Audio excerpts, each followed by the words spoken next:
All right, should be live. Let me check something real quick. And we are live. Welcome, folks, to another Jedi Academy. I'm your host with the most, Ranger J 1999, part of the RC crew, and your facilitator of the Jedi Academy today. Glad to have you guys here as we do another episode of this fine program where we are a straight Q&A show. If you're new to this and you're wondering what the hell is this program, this is where we bring the best and the brightest of the Star Wars Galaxy Heroes community content or creators, and then we sprinkle in a little bit of mental damage, which is represented by me, and we answer your questions about the game. This is what it is. It's interaction, and it's interaction between you guys and the panel. And the way it works is if you have a question for our wonderful panel of folks, all you need to do is put your question into the chat. And make sure you put question in front of your statement. I will get that scooped up. Make sure you put question in front of your statement, because if you don't, then I'm not going to scoop it up, and that's on you, not me, and you will not get your question done. So no, we are not in Marvel Race. Get out of here. Get out of here with the Marvel Races. You can go find that on Twitch.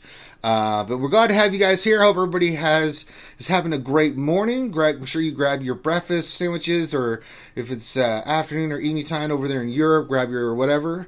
Grab your coffee, grab your drinks. Good morning, good afternoon, good evening to all you skewers and folks out there in TV land. We're glad to have you here joining us on a Saturday morning. Very much appreciated. Let's introduce the panel. Of course, you know him, you love him. He's the man, the myth, the legend. He tells wonderful stories of his childhood. And you can see I named him Secret Giver Away Agent Man. The one and only Warrior from Warrior Presents is here with us.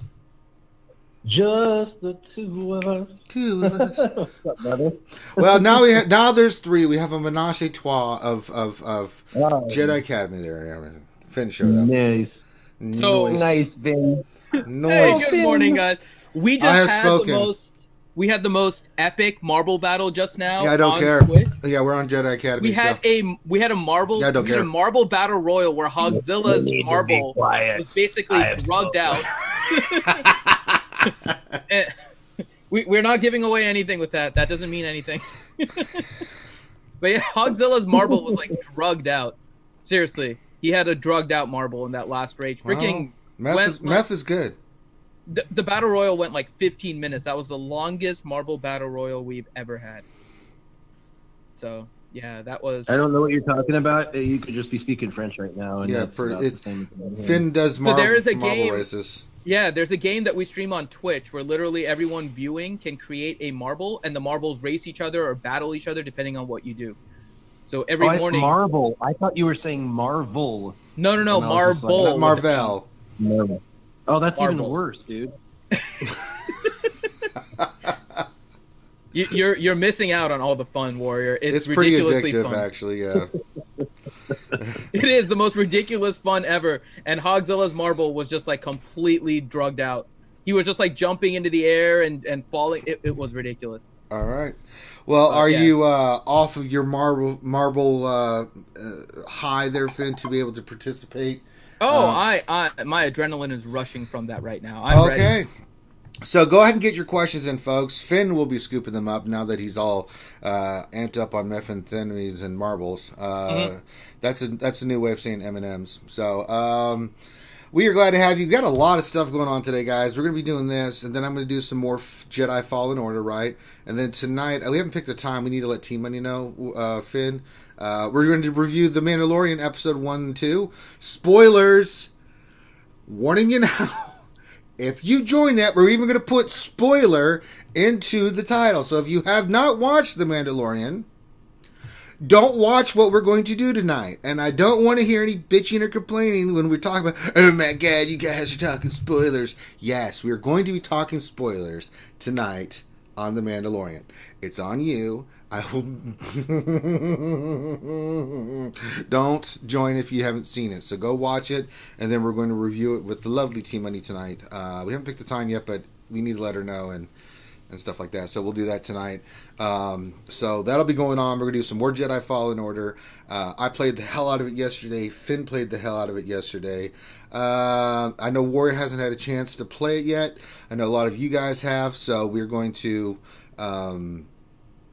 not spoil anything on Jedi Fallen Order, but your overall impression, Finn, without spoiling anything, what do you think of the game so far?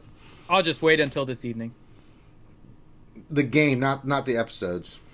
I'll wait because just a general overall thought, just a view of the game so far. Nothing. It's good, but it's a storyline game, so Okay. it's something that I'm kind of savoring. Right, it's not like a looter shooter or anything like that where you're going to be having to do something repeatedly. It's a storyline game, and I'm really liking it because it feels like a Star Wars movie game actually as you go through it. So yeah, the story elements have been pretty cool so far. I've liked them.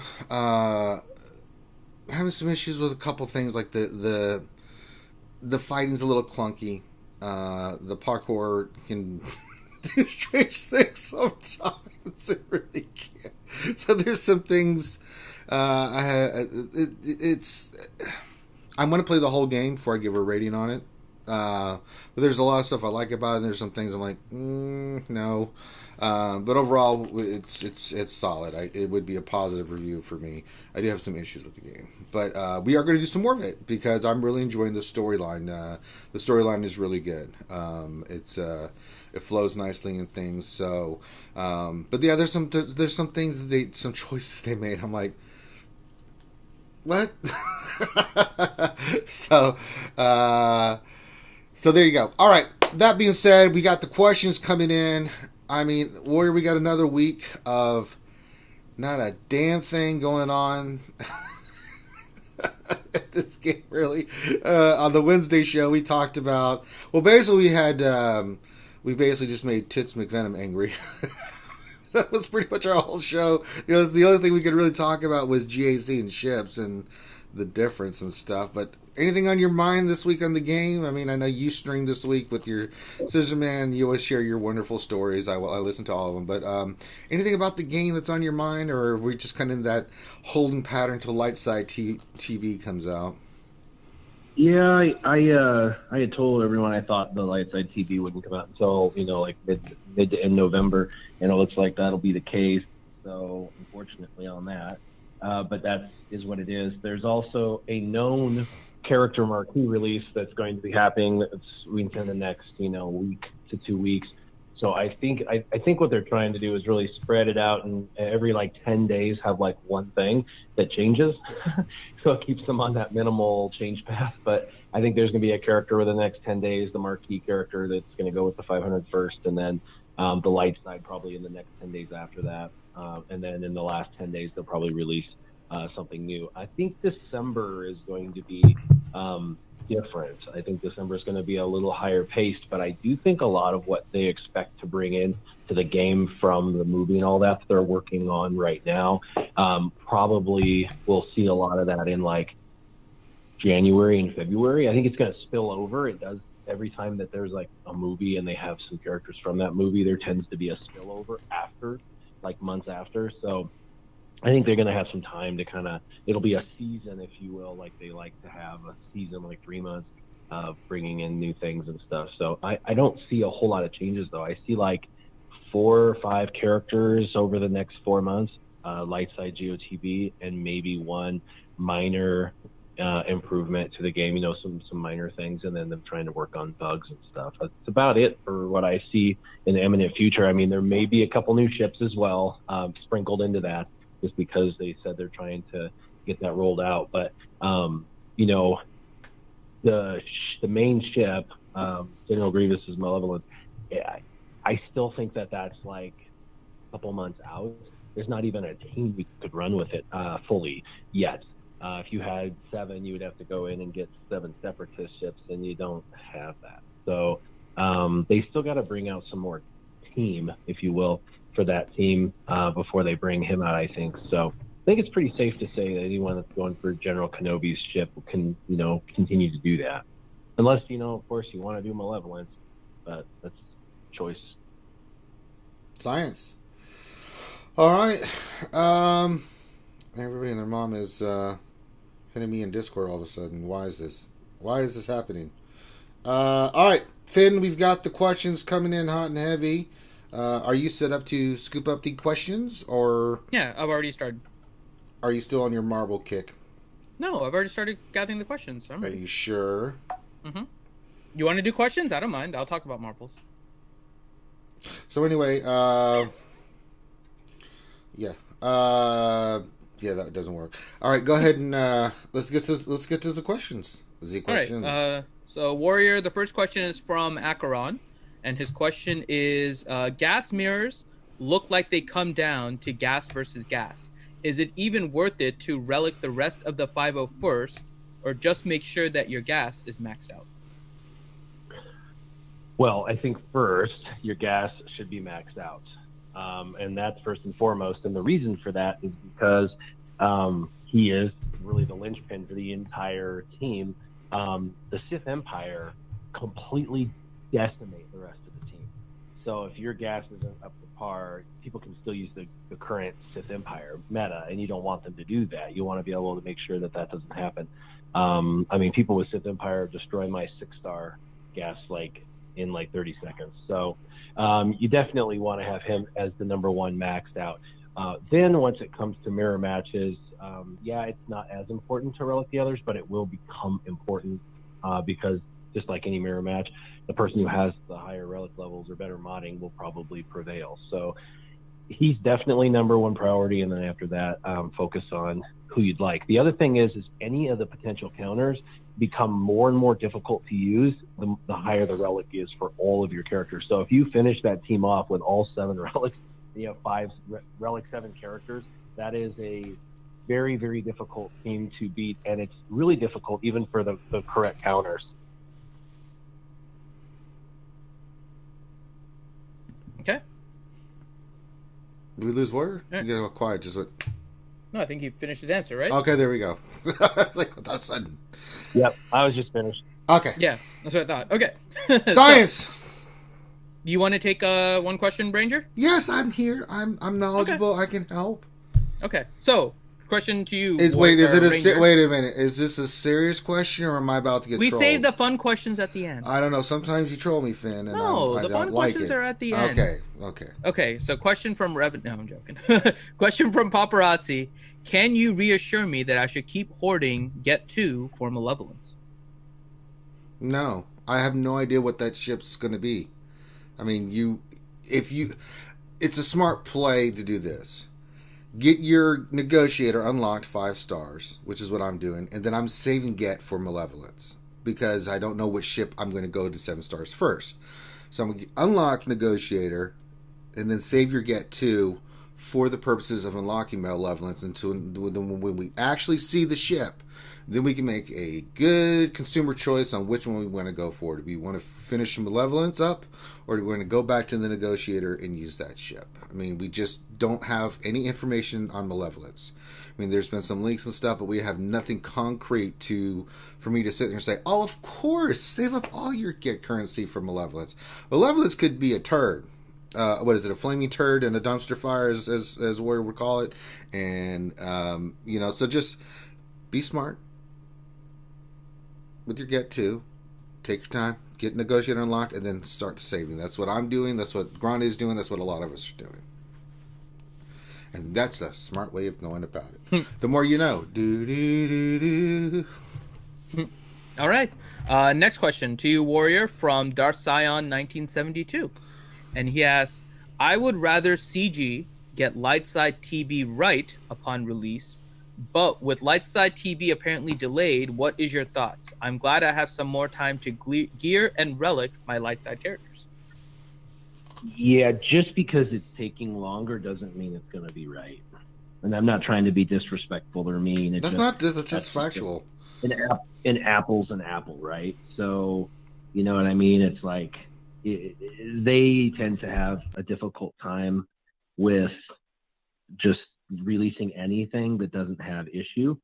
And not to be disrespectful, I just think that the team just flat out doesn't have enough, individuals to really do the theory crafting the way that they desire or intend to. So, stuff comes out and we realize it's not working, and then they have to pull blah blah blah. And I think it's the thing is if I'm wrong, then they could prove me wrong by why not releasing something that's not broken. And so that hasn't happened. So it's just every single release, it's broken. So that's why I feel that way, not because I'm trying to be rude or anything like that. So unfortunately, it just kind of is what it is. I wish that they would release things that weren't broken, but I think the reason for the delay is that it's timing. They want to have something that they can bring out during this period of time. So it's not about fixing something. It's about releasing, having a releasing cadence that they're looking at. You just did it on the visualization, right? I didn't end up actually sneezing, right? Yeah, I saw you, but I know. Going to say bless you. I know. I muted myself just so it wasn't a big old loud noise in the middle of the stream. Warriors question. All right.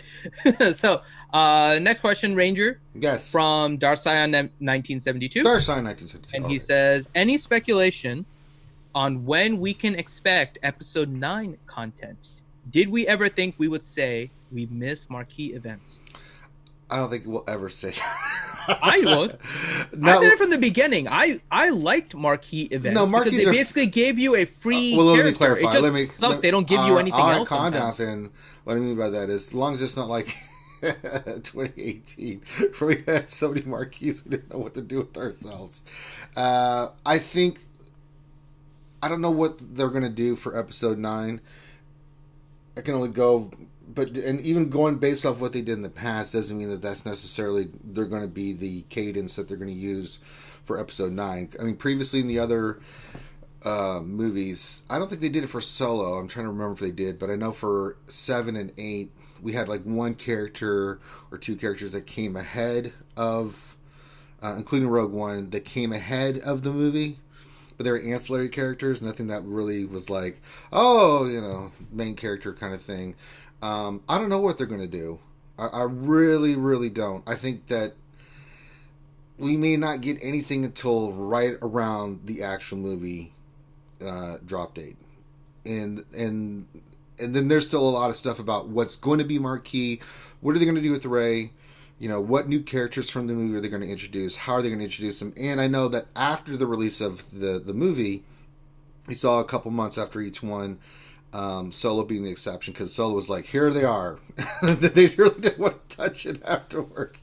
But for Rogue One, Force Awakens, The Last Jedi, there were still releases of characters a month or two after the movie came out. So the thing I'm more curious about is what are they going to do with Rey? Is it going to be a continuation of the hero's journey? Are they planning on switching that up? What characters from the movie are they going to put in? Are we going to get a new faction with the Knights of Ren or anything else like that? We know that there's new versions of Poe and Finn and all these characters. So are they going to be marquee? Or are they just going to give us something? I mean, what are they going to do? At this point, just wait and see. I mean, I mean, we can speculate till the cows come home about what they could do. We might see a new, at end of November, beginning of December, we may get like a character from the movie, like, hey, here we go, episode 9, just to get our appetite whet for the movie and stuff. But I would not even plan on anything for the new characters until after the movie releases, the main characters at least. And they may be all marquee, and then Rey may be a Journey's character. I don't know. So your guess is as good as mine at this point. Speaking of which, informal poll for everybody in the chat. Just, you can say yes or no. Do you already have your tickets in order to see Rise of Skywalker? Oh. Yes or no in chat. Let's just see how many people are really super hyped up about episode 9. I bought an entire theater out. Really? Did you really? Yeah, there's only like 56 seats in the movie theater for this one. Because they're showing it in like 15 screens or whatever, and they're showing it like every half hour. So anyway, they're doing smaller rooms, but they're showing it like just every 30 minutes because they know it'll be busy. It's reserved seating with like recliner chairs and all of that. Yeah. It's called the Picture Show. It's a really nice place. So anyway, I just bought the whole thing out. Figured I would try and see who wanted to go, and if anybody had, $10 to toss towards me, that's great. If not, so what? Because I wanted to enjoy it with all of my family and friends. All right, so Warrior's going to put up his email address if you'd like to go to the movie. Message no, actually, it seems like majority of people have not gotten their tickets yet for episode 9. Mm-hmm. So mine, I wouldn't necessarily need to, because it's not terribly crowded here. I mean, West Palm Beach is a lot of older people, so it's not too many people try to see it directly on release, but they only have a few showings in IMAX 3D of the Rise of Skywalker, so I had to reserve to make sure. So I'm like dead in the middle of the theater with recliner seats too. So I had to reserve. Yeah, I always see the movie like the weekend after. I never go to the premiere weekend. I just doesn't work for me. So I have to. I'm wearing my pork shirts. I'm gonna wear my pork hoodie. I'm gonna go there. It's gonna be. I have a question. Mm-hmm. How many people bought the tickets not once but for 2 showings already? Ooh. I did. Well, you bought a whole theater. So the day it like comes out, it's like a late whatever Thursday night, and I can't do that. But the Friday, I wanted to go and see it, and all my family can't do that, so it's just gonna be me and a couple buddies. So I bought those tickets, and then that Sunday after release, I bought the whole theater out for whoever wants to come. So I'll be seeing it twice, and I have all those tickets. Hopefully, I don't print them out and then lose them or something. Science. Very nice. Oh, I think so interesting. I didn't even think about this in the response, and I believe I'm going to say this correctly. So Timinus is saying that no pre-sale tickets available in Hong Kong yet. So, yeah, I think the release date in... Yeah, I don't know what the international release dates are. Well, yeah, it's different for every country, so I don't know what the release date is for that. That's a good point. Yeah, that's an interesting point. Mm-hmm. I forgot about that. All right, so with that, let me ask another question here for both of you. And it's kind of related to the last question. We also have the 4th anniversary stuff coming up. So we'll start with Warrior. Question, what do you think they're going to release? What would you want them to release? And do you think Episode 9 content is going to be part of it? You're talking about Capital Games, like what are they going to release for our 4th anniversary? Yeah. Like another basic pack like they did last year, where they'll have spend money but we'll give you a good deal, like what they should do year round. And then and then they'll give us like a little like happy 4th anniversary. There'll be some like holotable hero opportunity to get the holotable hero title again for anyone who didn't get it last year, with a couple of Zetas, maybe a full Zeta. Who knows how generous they'll be. I don't know. I think they're going to give away just a little bit of crap like they did last year, and then they're going to have some packs to spend money on. But those packs that they decide to give us will probably be like, I'm guessing, discounted down. Like, hey, 25% off of the $100 pack. Have fun. So something like that. Pretty sure, but that's about it. I don't know. Maybe I don't really drops. foresee maybe double drops for a couple of days or something. Right after the marquee. I don't know. So. Well, don't forget Warrior, the 3 Clone Wars Chewie shards. I mean, those... Yeah, that's always part of the joke, but, that's, yeah. Anyway, I think it's okay.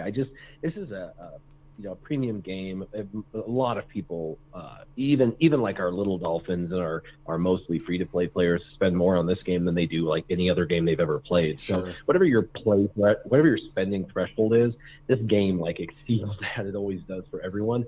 I know people that are like, yeah, I've never spent a game money on a mobile game, and I spent like $42 here or something, and it may not seem like a lot, but it's more than they did with anyone else. And some other person's like, yeah, I'm investing $100 a month, and another person's like, I'm spending $1,000 a month. And you're like, my God. So like the fact that they're making $10 million a month and they don't just like hook a brother up, you know what I'm saying? Like, give us like a free character, for God's sakes. Just invent a character that's badass and just give it. Just let everyone have it. Have fun. Give enough gear to get 3 characters to gear 9. Why not? Why not? What's that going to do for you? Nothing. It's not going to hurt the economy at all. Just give us the gear enough to do an attacker, a tank, and a support up to gear 9. It's a pre-build. They could just send those 3 pre-builds to everybody. We just get a bunch of gear. Give us 2 Zetas. Why not? Give us 5 million credits or 20 million credits, for God's sake. It's virtual currency, my God. You know what I mean? Like, just loosen those things up a little bit and be a little more generous. Loosen the slots, because I'm telling you what, this is basically a gambling environment. Give us an opportunity to be the big winner. I don't know. I just don't know why they've always been so tight on their generosity. It's just not really, because they're afraid it'll affect the bottom line. That's why.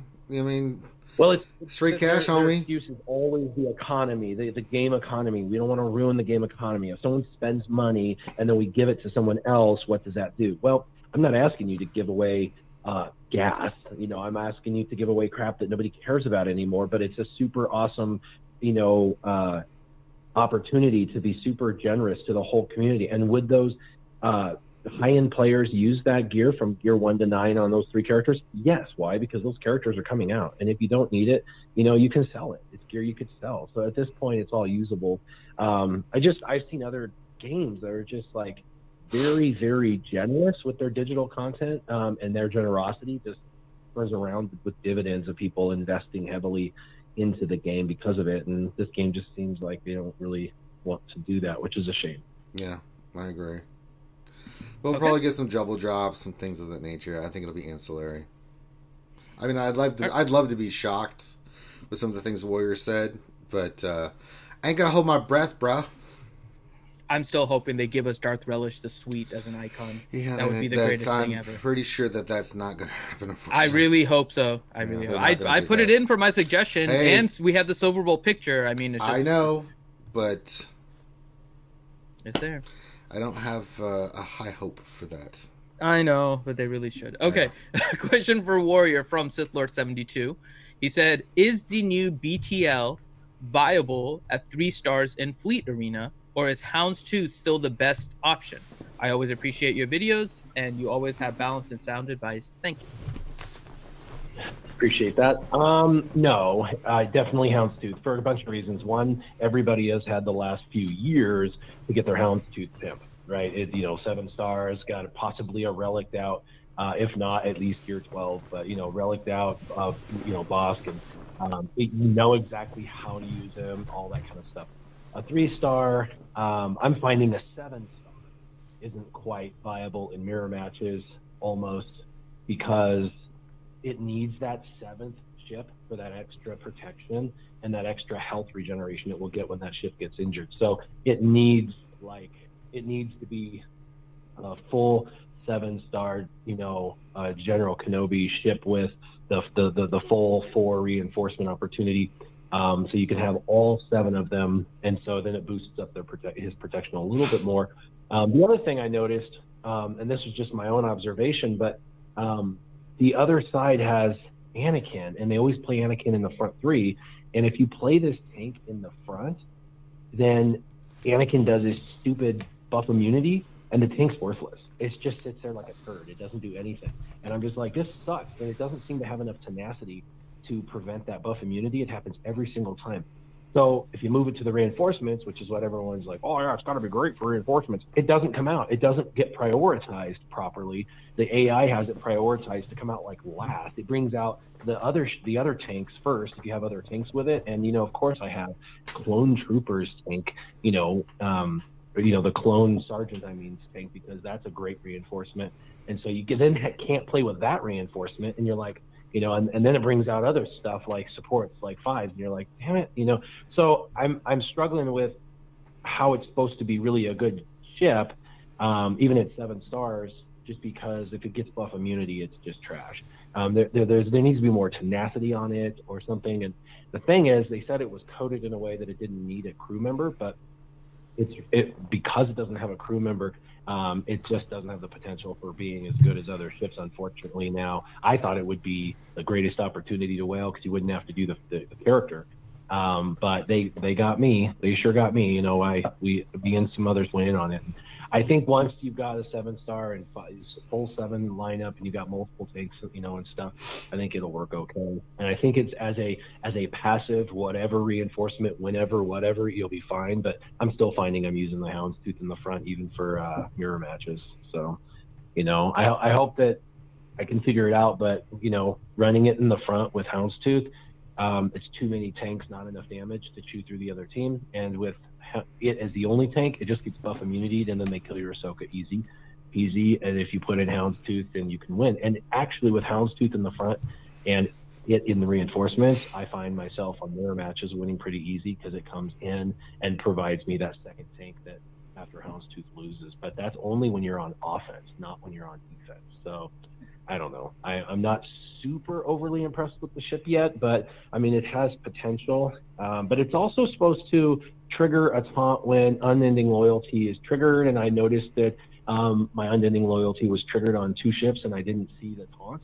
And I was like, why is that not happening? And then it's also supposed to gain health whenever they're critically hit, and I didn't see that health gain.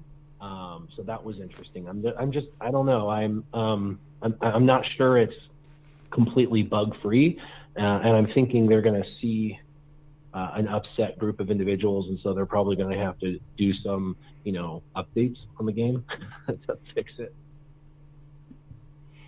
Mm-hmm. All right. So let us go to the next question then, to Ranger from Apparingo, and he says, okay. What's the best Darth Revan comp that has a chance against a full Relic 7 gas team? I mean, I'll open this up to Warrior too, because right now trying to figure out the best gas counters is fairly difficult. So it really comes down to, it's not a matter who you use, it's the modding and speed, and I mean, there's a lot of factors that come into that, right? I mean, a fully decked out gas is, even best mods, best case scenario, you're roughly 50-50 with Darth Revan. It depends on RNG and the speed and everything like that. So, I mean, if their Rex is super, super fast and goes off, you're going to have a hell of a time doing a lot of stuff. And I think from what I've seen, I mean, there's a few counters to gas. I mean, Warriors talked about in some of his videos CLS, how that's actually a better counter. Problem with Revan, it comes down to speed. Right? If you get off first, right, then you have a chance because you can control the team and do some things, right, with AoE. This is fully decked out gas, not the current gases we're seeing right now that are 5 or 6 stars right now. But then if that Rex gets that tenacity up, your Basilisk hose, your Revan's hose, it's a lot of hosing going on, and there's not much you can do about it. You just have to kind of burn GAS down and then try to kill one of them, and it comes down to being able to kill at least one person before Anakin gets up out of cover, because if he gets up out of cover the second time and you haven't killed anybody, you're in big trouble, no matter which team it is. I think from what I've been seeing from people sending me screenshots and talking about it, Padme works pretty solid, but again, it's still 50-50. And then CLS is really solid because of the countering and things of that nature, but it's still 50-50. It depends on the mods that you have, who goes first, and then understanding what happens, but it still can work against you because it's such a pain in the ass team. I mean, I know, Warrior, you had your CLS stuff you were showing specifically for CLS, but from the things I'm seeing and from the feedback I'm getting, it comes down to a lot of things, and it's not fun. Yeah, you have to have some of your best mods and some of the best relicing on any of these counters. And the reason is they're going to have their best mods and their best relics on that counter, on that team. And so, sadly, you have to basically prioritize these mods on your counter. The problem is not, these arena teams, you're going to have these you have to fight, but then there's also a huge dosing of a bunch of Sith Empire and other teams. And so you can't leave your counter in. Like, Padme gets destroyed by Sith Empire, or at least I do. I destroy Padme easy with the Sith Empire. Also, I can kill rebels on auto in 20 seconds with Sith Empire. It's another world. So Sith Empire is kind of the standard defense you put in if you don't have a 7-star gas. And then when you climb, you're gonna have to change teams. This leaves a paradox. How do you mod your Sith Empire to be defensible, but still be able to mod the other team that you're going to use to climb? And if you mod your Sith Empire differently to where you can win against gas, it's now indefensible to other Sith Empire, because what you have to do is you have to go back to most people go really fast, Darth Revan, and now you actually have to slow that down a little. You got to put all your best speed on Basti, because she's got to get off, like you said, before Rex, and you want to get some ability block out there as well. And then you need offense a lot of offense. Basically, all the like offensible, rebel offense mods that you were probably using on like your CLS team. You need to think like that for this team. Yeah. So everything they're doing does massive damage to gas, so he gets toppled faster. And then as soon as he's toppled, you can clear the entire team really easy. You get that shock over everybody. You wait, and then you get shock over everybody, and then you have Basti throw her thing. 3 people die. The other one's critically injured. And then when he comes back out, you'll lose 1 or 2 through his countering, but you can at least beat him that way. But you've got to have, like, Relic Tier 7 and amazing offensive mods for the damage. But if they've got, like, 3 Relic Tier 7s, you can't think to get away with it if you don't have 3 Relic Tier 7s. It's just, you're going to have it. And the big sleepers, for a lot of people know Sith Marauder is super powerful at high relic levels, but not many people have him at 7. But the one that's the biggest sleeper is HK. If you have HK, you can clear the whole team on the other side with a bomb from HK. Maybe not 5s, but I mean, if you throw a bomb, it's like, boop, they're like all dead. And then HK, maybe 5s dies, and then saves them or whatever. But it's crazy how much damage he does at Relic Tier 7. And I anytime I see someone with a Relic Tier 7 HK, I just shudder. Like, oh, well, yeah, God, but it goes back to the other side too, because if Echo gets his grenade, he could wipe the team. I mean, that's how hard he is, especially when he's like Relic 5 or higher. It's stupid, man. It comes down to speed. Which is why your relics need to be high, because you get all that natural defense that naturally compresses damage. You also get all that extra health and protection and all the other stuff. So, I mean, it's just your relics have to match. You can't expect to use like a Relic Tier 1 or 3 counter to a Relic Tier 7 team. It's just not. They're not even in the same league. It's like using a Gear 8 character against the Gear 10 character. It just doesn't make sense. All right. Oh, look who it'd be, Affinity. It'd be Captain T-Money from Canada and the pirate ship Maple Syrup. Arr, you bunch of scallywags. So early. Ugh.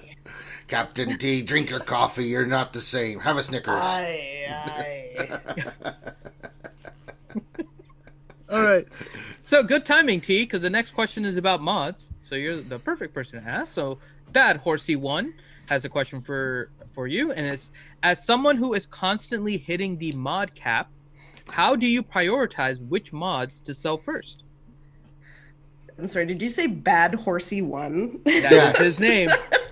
Okay, well, because Bad Horsey was taken, so he obviously had Bad Horsey 2 Yes. is one too many we can go with. Yep. It's true. Knowing there's one Bad Horsey in the world is going to brighten my day. Knowing there's 2 is even better. Yeah. Okay, so you know what? We remod rosters, and when we go in and people are at their mod cap inventory, unless you have like 200, 150 to 215 plus mods, you probably got a lot of junk in there. I'll paste my kind of rule of thumb with regards to slicing. Now, if you don't have a lot of mods, if you only have, say, like 30 or 40, 15 plus mods, you pretty much want to keep everything, right? You want to keep mods with 5 speed on them, whether they're gold or white. Like, it doesn't, you just want to kind of keep everything. But once you get up into, above 100 mods, you have to start kind of looking at what's, not going to roll at all and what's just complete junk and get rid of it. My rule of thumb is that if something has rolled 3 times or more, I keep that. I don't care if it's flat defense, percentage defense. And let me tell you, I've got some lovely offense percentage, health percentage secondaries because I have done that, right? Whereas people are like, I've been throwing away my offense secondaries for so long. So you just kind of want to look at what you want to keep and what you don't. Mods that I'll throw away are mods that are like 2, 2, 2, 2 that have rolled once on everything. There's not really anything spectacular there. Mods that don't kind of match with their basic set.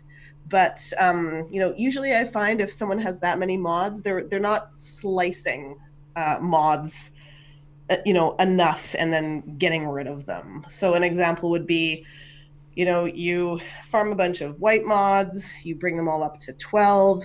Anything that doesn't have speed on it goes in the trash, except for like a really a small number of exceptions. Like if something has double offense on an offense cross on Double an offense set, or double health on a health set, that sort of like those sort of like juicy ones that like, ooh, double protection. Yeah, like those that could go. Double protection's a really good one because like your tanks don't need speed, right? So you don't need to worry about those guys. So just kind of looking for all those matching sets, and then if it doesn't roll speed and it doesn't kind of fall into those like super juicy categories, they're in the trash, right? You get your money back for partial refund. Then you bring the rest up to 15, and then I automatically do all of those right to green. Then if those roll, then they go up to blue, etc., etc. I roll 3s because I figure, hey, if a mod rolls from 20 to 23, I'm not going to throw that out, right? I do, because I never hit it, and I'm sick of it, T. I'm sick of it. I have done so many 3s and been let down so many times. I'm done. Unless it's 4 or 5, I'm done. It always screws me. You have to realize, though, you have to farm... Now I'm tired of taking it to the pooper. You have to farm 200 mods to get a 20, like to have something that's rolled. Well, in my case, it's 1,000. Well, that's my point, Ranger. To be fair, every mod screws you. I know. I mean, it has nothing to do with a 3 or a 4. Every mod screws you. Yeah, don't do like Ranger, because I live in a different world with mod depression.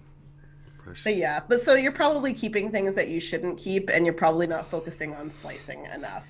So just take a look at that. It's an endless cycle. Yeah. If you have kind of, when I look at a roster and I see 2 things, do not have more 6E mods than you do 15 speed plus mods. Like you can have the same number that's pushing it. Probably want to have about 75 to 80% of the 60s that you have, because you just want to be 60 and you're very fast, right? That's a lot of investment.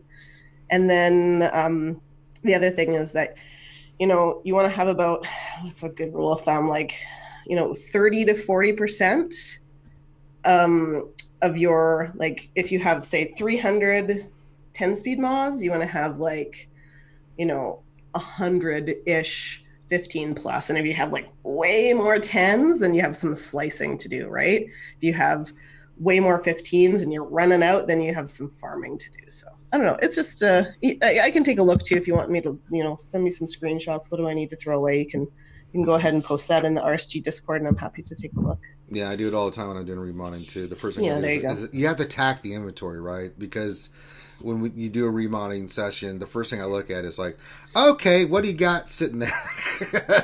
Because then you have to start making decisions. About what to keep and what not to keep, because there is a cap, right? People don't realize, like, you got all these mods, like, well, we don't need these mods because you're not going to really do anything with them. You're not going to slice them, and slice materials is hard enough to get as is. So, yeah, I think that's a good rule of thumb you have. Like, I'm really far away from my cap, so... And my house is super messy, I don't know what's wrong I've been doing a little bit of hoarding. I need to clear out some of mine. I mean, there's some blue 5s I got. I'm like, yeah, they got to go. They've been sitting there. I thought maybe I'd do something with them, but I'm like, at this point, all my characters pretty much have mods, and I'm being super particular about the mods that I'm keeping. But even then, like, when you get these events where you get like 20 health mods, you're like, God damn it, I can't get this crap out of here and roll it and see what happens. So it never ends. Never ends. All right. Next question for Warrior. And question is from Timinus1717. And the question is, what fleet lineup would you suggest for a 7-star Y-Wing? It's working all right in place of Houndstooth, but I feel like there may be a more ideal lineup. So I've fiddle-faddled with a number of lineups, and like I had mentioned earlier, I don't really feel like there's the perfect lineup quite yet. The reason is I feel like that particular ship really needs that unlock of that the 7-star capital ship, so you get the extra character. And the reason is this ship, the Y-Wing, gets some really cool uniques, and so it gets plus 15% max protection for every Galactic Republic ally, and that includes the reinforcements.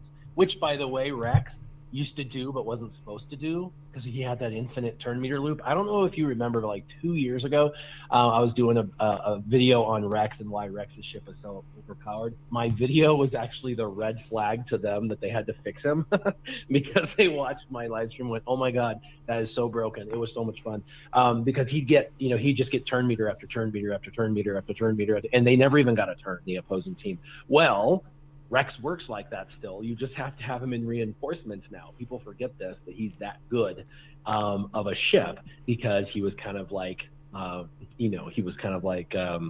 whatever. He was reduced by it only as his active. But if he's a reinforcement, there's a chance he's coming in when there's, 4 other ships or 3 other ships.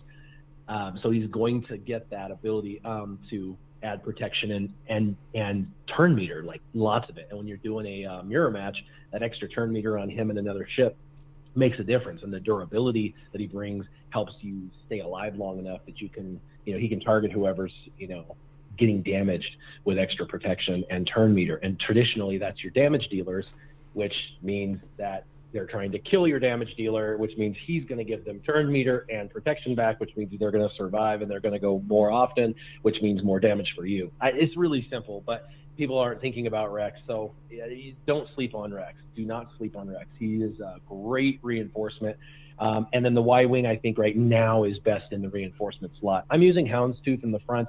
And the reason for that is Houndstooth can cleanse himself. That's the thing that the Y-Wing can't do. So your Y-Wing's out front, and then like I mentioned earlier, he gets buff immunity, and he just sits there.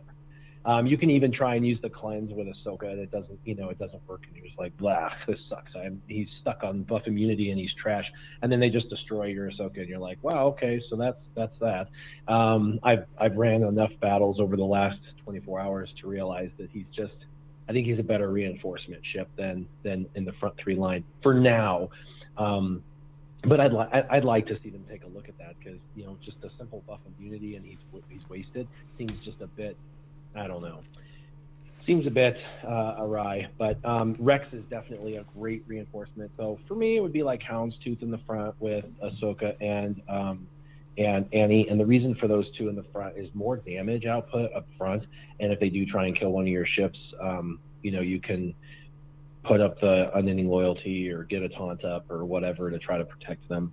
When he comes in, the cool part is he taunts obviously, and then if their unending loyalty is triggered, he's going to taunt as well. So he's got a little bit of a disruptive taunt, and then he gives them all retribution when he comes in, and then if he dies, of course, they get like a 35% counter chance. So I like him in reinforcements. I like him in reinforcements. I like Rex in reinforcements. Fives is pretty good because he can do that AoE blast, but you have to time it right, especially if he's coming out of reinforcements. So you can use him in the front 3 instead of Ahsoka and put Ahsoka in reinforcements as well. The only benefit to Ahsoka being in the front 3 is she'll get that reset of her special damage attack every single time because she's in the initial 3. So I don't know. It's a bunch of different options, but I would definitely have Plo in the back as well. So Plo, Rex, the Y-Wing, and then your 4th reinforcement doesn't exist yet. And then up front, Houndstooth with Ahsoka and Anakin is probably one of the stronger. But your Rex needs to be kind of high for the ship to survive. But Rex's ship, I'm telling you, people are sleeping on it. It's not a ship that you should ignore. It is for mirror matches. It's the ship to go to. Okay. Let's see. Next question here is for T Money. T Money, are you awake now? Arr, son. Arr. Of course I am. We've got some plundering to do, T Money. Wake up. I've got your Java, your mocha coffee. I'm only taking questions from one horsey one. That'd be bad horsey one there. Bad horsey. Oh, it's even better. Well, no question for T Money then. All right. No question. Only Captain T about plunder. All right. Question to you from Solar Warden, and his question is: what fleet squad do you use to beat Geo TB mission where 3 Geo ships are needed? Can I pass to warrior? Okay. I'm like, there's a mission where you need Geo ships. Oh my god, yes, and it My forces guild completely carries me. And before I start like perking up, I'm like, okay, yeah. Warrior, It's one could you take that one? Yeah. It's the one that forces all 3 of your geos. Oh god. I wasn't paying 100% attention, but it was the Geo. The Geo mission, Yeah. So the question, Yeah, I'll and repeat it rescuing again. me. That's what it Yeah. was about. So Solar Warden asks, what fleet squad do you use to beat the Geo TB mission where 3 Geo ships are needed? Okay. So, is that require you to use them all in the front 3? I can't remember. Yeah, that's Yeah, the it one. remembers all in the front. Okay. Yep. All right. Because I do varying comps throughout, because every day, it's like, oh, I got to give Houndstooth today, and the next day I don't have to. And some missions you can use them and blah blah blah. Bull crap. Anyway, Geos, for anyone who took their Geos up to like Relic Tier 1 or 3 or whatever, their ships are better because of it. So you got to remember, is once you Relic those Geos, they become a better counter for Night Sisters and other teams, Bounty Hunters and First Order and all sorts of great teams you can kill now with those Geos, Revan, all sorts of stuff. But then their ships become more viable in Geo TB. The very first reinforcement I personally always bring in, it's going to be a ship people are going to cringe to because it's a sucky ship to have to go after, but the Gauntlet. And the reason is the Geos will destroy that mission if they have no days. If they have days, you're done, you're losing ships, it's over, it's like, this is stupid. So Gauntlet's the first in. Gauntlet immediately gives them protection back, and it also cleanses everything. So they get days.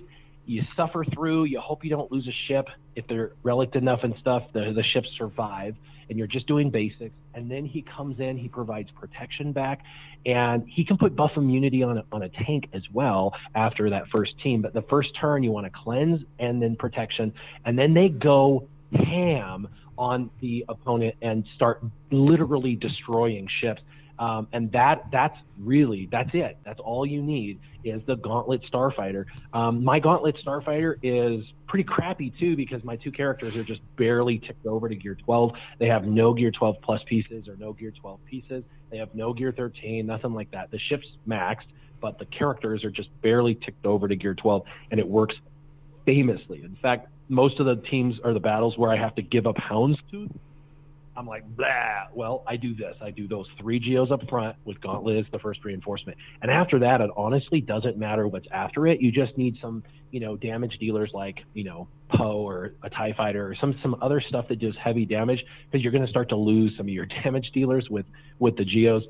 And you want to keep replacing a ship that you've lost with someone that can do comparable high damage, especially because let's say you lose your, Sunfac. Well, your Geo soldier is going to call an assist randomly. You want it to not call a random crap shooter. You want it to call a random high-end shooter, someone that's going to do a lot of damage. Another great reinforcement is Kylo Ren's ship, because he can come in and stun with the turn meter issue, and when he's called to assist, he can stun. So he's a great reinforcement. In fact, the Geo's up 3, the Gauntlet, and then 3 First Order ships as your next 3 are a really great opportunity, because the First Order can really give each other turns and turn meter and extra damage. And so, yeah, I really think the Gauntlet is like clutch. Every time I've ever won, like overwhelmingly won those types of battles without Houndstooth, it's always because of the Gauntlet making me win, not because of anything I'm doing. It's because that Gauntlet comes in and saves my bacon. Arr. Oh my god. Okay, so I have to mention this now because we just got a question in, but it's a fun question, but I have to address it just based on what Warrior just said. Well73 says, is Warrior hungry? He keeps bringing up food, fiddles, faddles, hams, etc. Bacon. We just talked about saving his bacon. So Warrior, what did you have for breakfast this morning? Unfortunately, I've only had a cup of coffee, you guys, so You are hungry. Oh man, I am.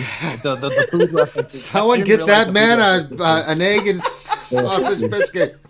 He could eat a horse. I'm like, you really He could want eat to a make bad sure horse that you he bring won. your bagel in and flip your bagel, and if you cream cheese the opponent, you will win every time. I mean, you really scrambled his eggs there, Warrior. I mean, that was pretty bad.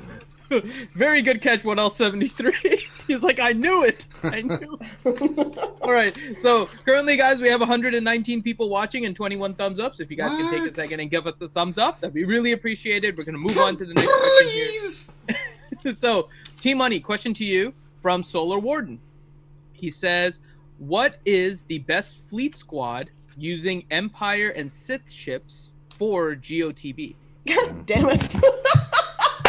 You want me to skip that one too? You want another one? Just so skip everything related to Geo TB. Is that the rule? Please. Oh Okay. my God. Okay. So go ahead, Ranger. You can take that one. Give me a skip and give me a non-fleet question. Of course, you're gonna go with you're gonna go with Chimera. You're gonna go with Houndstooth. That's fine. That's fine, T. I'll let You're Ranger. gonna go with you can go with the standard team, and that's the team I use and have no problems with it. I'll use Kylo Ren on the front, and then I go Vader ship up front. You can also go with Imperial TIE Fighter pilot, which I've been doing more often because I like Vader coming off the bench. He debuffs and then he gets a shoot. It automatically hits, and you're getting those target locks on those ships, and that's upping your damage and ramping up your Kylo Ren, right? And with Houndstooth in there, that starting lineup and that first reinforcement makes a huge difference. Then you can kind of play around with the other three. I typically maybe bring in another reinforcement and I'm clearing the fleet at that point. I have Boba Fett in there as a secondary tank because he has target lock and the things that he does. It's pretty badass. You can go with first order pilot or first order TIE fighter pilot and his ship. And then, you can go with Gauntlet, you can go with another ship, you can go with Kylo Ren Shuttle. That's actually a really good ship to bring in. But that starting lineup works really well for me. You get the target locks going, you get the Kylo Ren ship going, Houndstooth is going to be able to take a beating. You've got the hill with Chimera, and then that first reinforcement Vader. I mean, he debuffs, he comes in, puts another target lock on, and Kylo Ren really starts amping his damage. That by the time you get to like the second or third round, Kylo Ren is hitting the snot out of those other ships. So that would be the ideal thing. And then you're just waiting until old Thrawn gets angry, and then anybody that's giving you a hard time, they're going to go bye-bye. And he usually takes one or two ships with his big hit. So that's kind of what I do. Okay. Next question then for T-Money. Question from Daniel McCracken. He says, if I were to relic one of the bounty hunters in a Jango, Bossk, Boba, Dengar, and one other bounty hunter team, who should it be? I only have Bosk's leadership Zeta right now. Well, see, this is a question. I'm PvP girl, right? The other game modes exist only to enable my Grand Arena and Territory Wars. Yeah, how is your GAC going with ships there, T-Money? You know what? I enrolled this time. I joined, so I don't want to hear it from you. I clicked the button like 17 hours ahead of time because I had like 20 PMs being like, hey T, what's up? Oh, good. How are you? Okay, have you joined your TA? I don't mean to be like, to mansplain you, but have you joined your GAC? Some good mansplaining shit right there, T-Money. Oh, did you catch that from last week, by the way, Warrior? Do you know what T is talking about? I joined 30 seconds late. I remodded for like a neurotic, so I should have been in. It was inappropriate. It was inappropriate how long I remodded for. And then I decided that I was going to do something else and I remodded again. And then I joined 30 seconds too late. She missed so GAC. Meaning she didn't join. She missed GAC. But now that she's in, all right, back to the question. Okay, so back to the question. So Bossk is fantastic for his ship. He will add some GP to you, though, right? He's going to add a lot of relative power to your roster because he's got the Zeta on him, and he's also a pilot, right? So he's going, when you add to a pilot, it's just like thousands and thousands and thousands of extra power. So every time you do that, it's going to bump you up in a level in Grand Arena. It's going to, contribute to your guild's GP. So I don't know if you care about that. If you don't care about that, he's a very, very good. He makes a big, big difference in your ship when he's relicked. He's starting to feel really squishy right now in Arena. Mine at gear 12. Django is so fantastic. If you have the mods for him, like he's really one that you need to have the mods to give him justice. Is that the right saying? Yeah. to give him justice. Like he will you can't just have like a crit damage set and a crit damage strong. You want to have those at 6E. You want to have a beautiful cross at 6E. You want to have a nice square, and you want to have your triangle. All those 3 at 6E. The rest can be whatever, and you want to have them a little bit fast. Like a 260 Django with like that has just tons of crit damage on him. He's a scary dude. He will, like, on his basic, double tap you and you're dead, on those newt teams. And so he's really flexible. So the bounty hunters at my GP anyway are going out of style unless you have them really reliced and done up and have dedicated a lot of mods to them. They're becoming a cheese team basically, right? 5 million GP. If you're lower GP, they're going to be still a really, really strong team, especially with Nest, of course. But that newt team is kind of the new thing. So what I'm doing is I'm bringing my bounty hunters over, and they're kind of starting to be a little bit more cheesy. I've pulled a bunch of speed off Bossk. I have my Nest in there at gear 13, Relic 3, I think. So she carries that team, right? She's 310 speed, and she makes it a little scary, much more scarier than it should be. And then I bring Django over to Newt, and he just hits so hard. The double taps when somebody's debuffed, plus he's doing all of that damage based on Newt's lead. If they have extortion, he's a really, really flexible character right now. You can put him even with General Grievous. He starts out with that 2 turns of damage immunity. Like, he's a really great character, but you have to have the mods for him. If you don't have the mods for Django, then Bossk is much easier to mod, and you get that extra speed bonus. So you'll get an extra like 9 or 10 speed, right, when you put that last piece on and make Bossk gear 13. So those are kind of pros and cons. If you have the mods, do Django. If you don't, maybe consider Bossk. Django works well in lead even without a Zeta. I don't know if I do the Zeta at this point in time, but it's good Zeta. It's a very good Zeta, but it just basically stops Ray from doing a lot of it makes Ray a lot harder. All right.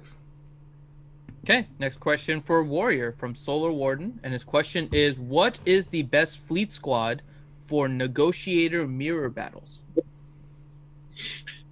That's kind of a similar question to what we were asked earlier, but lots of Negotiator questions. It's kind of up in the air. I've had times where I had, Houndstooth, 5s, and Anakin in the front 3, and I just dominated in their mirror matches, and other times I don't. This is the thing. The target lock isn't guaranteed. That they put out. The days that they put out isn't guaranteed. If RNG says, go with it, my son, and go forth and kill, it will put it on all those characters, and you'll get the mass attack. And when things are tied, like their negotiator is maxed out and your negotiator is maxed out, inevitably I get to go seconds. Yay, so you get dazed first, and then your mass attack doesn't do crap because everybody doesn't assist. Where they assisted and killed your Houndstooth, and you're like, what the flagnog? You know what I mean? Like, I didn't get to go first, and we're tied. So it's frustrating because RNG says what is going to work or doesn't work. To fix that a little bit, there are people that then put in Ahsoka in the front because there's more damage output, but you also leave Ahsoka potentially to be destroyed, especially with bad RNG. They put buff immunity on your Houndstooth, and all of a sudden they just target your Ahsoka, she dies, and it's like, oh great, I just lost a major damage dealer of this team. So it's like 50-50, honestly. I could do it with Ahsoka, Anakin, and Houndstooth, or Houndstooth 5s and Anakin. I can win just as much with either one, or I can lose just as much with either one. Like I said, really depends.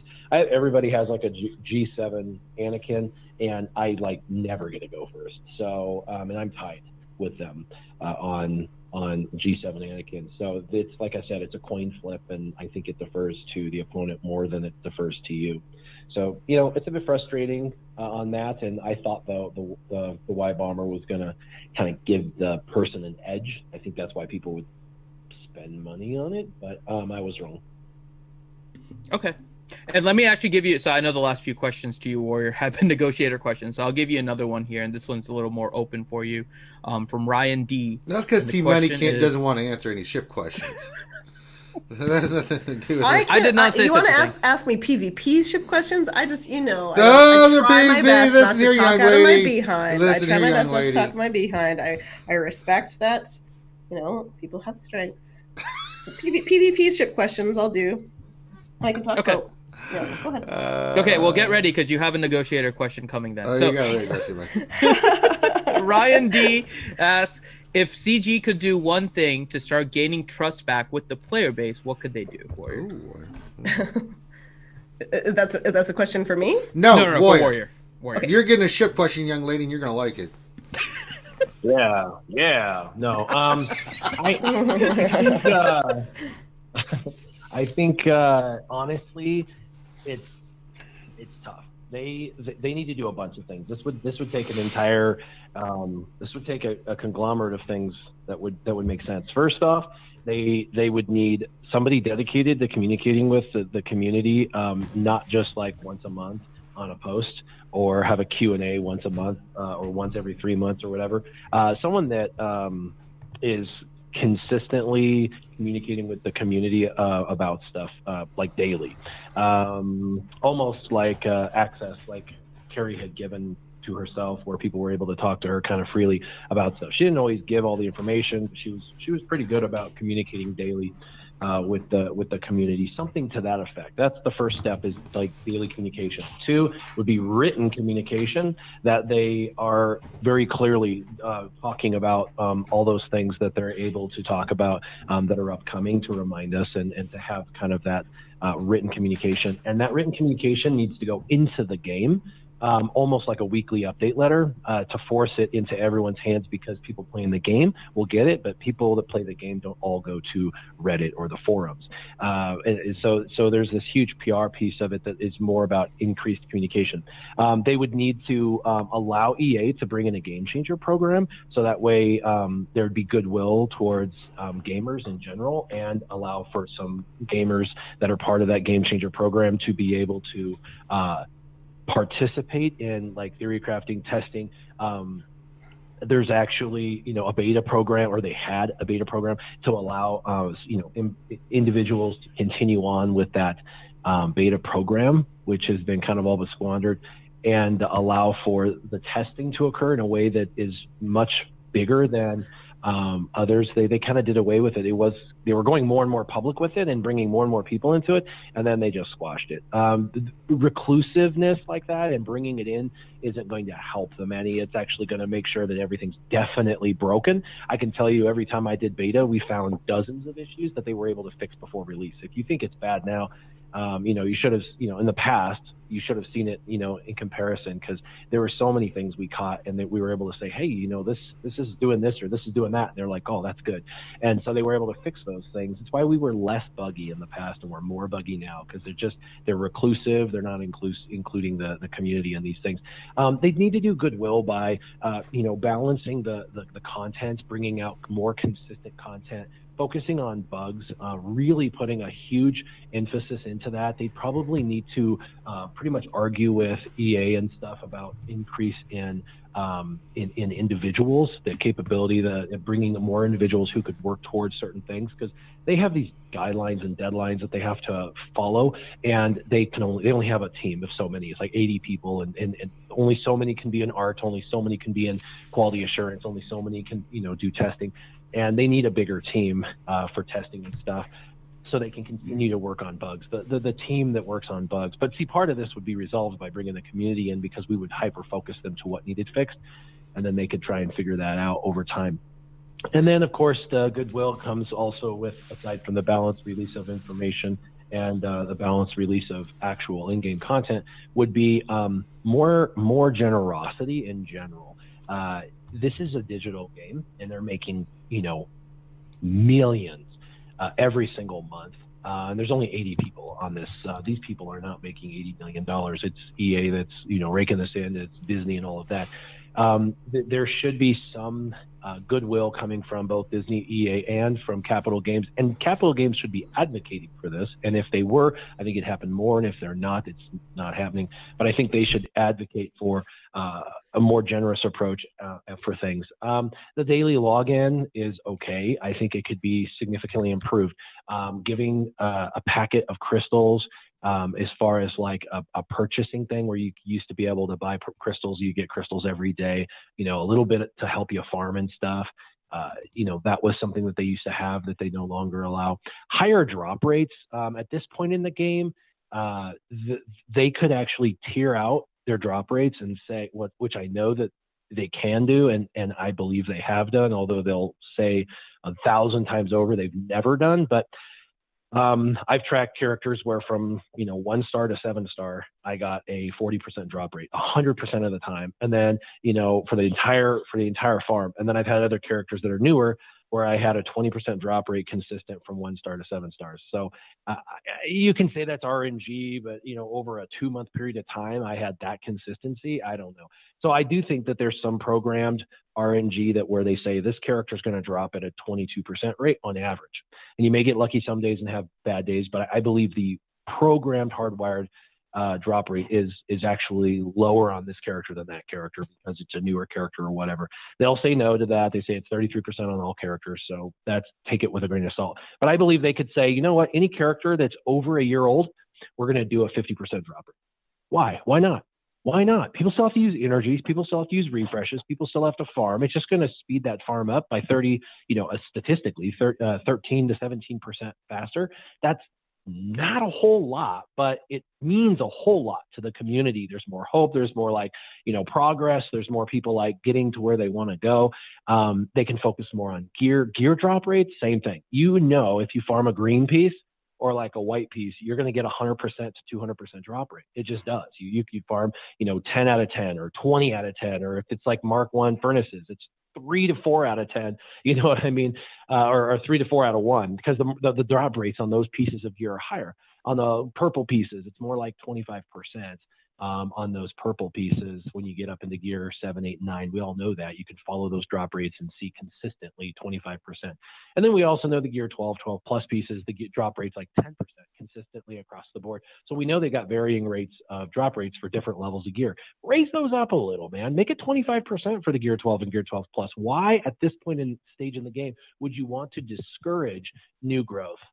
You'd want to encourage it. So this is a kind of a holistic totality of the circumstances. They got to kind of approach it from a different angle, but I don't see any of that happening, unfortunately. So it is what it is. All right. Next question then for Ranger. I'll give you this one here. Oh! From Sniff8. He says, when is Grievous viable for GAC? He's viable at gear 12. He's just more for offense, but I mean, he really doesn't start shining until you get him to at least Relic 1. You can use him on defense. Mine's Relic 1. I use him on defense on the back line all the time. People have a hell of a time with that team. So if you're going to use him for defense, Relic 1 to 5, he works really well. He's a pain in the ass. I mean, he can't be countered with the Battle team, but just from my experience with him, mine's only Relic 1. I use him in the back line. My droids are really pimped out and stuff. So throw in a Newt, throw in a Watt, and that team really becomes just a nightmare scenario. Ideally, you want him Relic 7. Then you can start using them for like Darth Revan encounters, things of that nature. But if you're not going to want to invest the Relic into him, high as you go is 5. That's fine. You still kind of sort of use them for offense, for counters like Darth Revan, things of that nature. I like it for defense because it really makes people's life miserable. They go through the way I've got my defense set up. They use a lot of top end counters. They get to that Bossk wall and they're like, crap, there's Grievous. And, because of gas, my B1's gear, Relic 3, and all the droids are decked out of their mind. And I'm working on Watt right now, but I'm stupid Cryotech farm, I swear to God. To get him as a part of that group too. that's where you can get a lot of bang for your buck. I mean, the last JC final we just did, it took him 4 battles to beat my Grievous to get him down. So, and in the previous ones too, just going through the last few GACs, Grievous is either taken 3 to 5 battles to beat, or they just couldn't beat it. Period. Like they just gave up. Like they were like after 3 battles, like I can't even kill this team. So you have to think about like that. If you use them in the front line, you give people the more options to use a higher end team to beat him. So you have to kind of force them to use like their Jedi Knight Revan, their Darth Revan, things of that nature on the front line, sit Traya team on the front, and then that way when they get to the back line, like, shit. But then offense, it stands for itself. I mean, Grievous on offense with the droids, you're controlling it. It's an epic counter, but typically I see Relic 5 to 7 people, on Grievous when they're using it for like teams for offense. Relic 1, it's a way harder. But if you're gonna go lower Relic because you don't want to invest a Relic, then which you should. But if you're not, then use them in the back line. Okay. So I hope you're ready, T Money. It's a fleet question for you. Captain T. She knows all about ships. So, question from Paparazzi. She asked, can you win Negotiator mirror matches with Gear 12 pilots versus Gear 13 pilots? I think that the Negotiator is the first time that, relics really, really matter. The speed of the Negotiator in particular is important because if your Negotiator is going second, then that means all of your characters are likely dazed and they're not going to get to assist on the Negotiator, which is a really important move to take down Anakin. So that's a really important thing. That's why you see so many Relic 7 General Kenobis. All of the guilds we're facing right now, they'll have 20, 30, 40 easily, usually like 40 or 50 Relic 7 General Kenobis. My guild is 268, I think, million GP, so we're bigger. But I don't have a Gear 13 Padme, but I have a Relic 7 Kenobi. That's for a reason.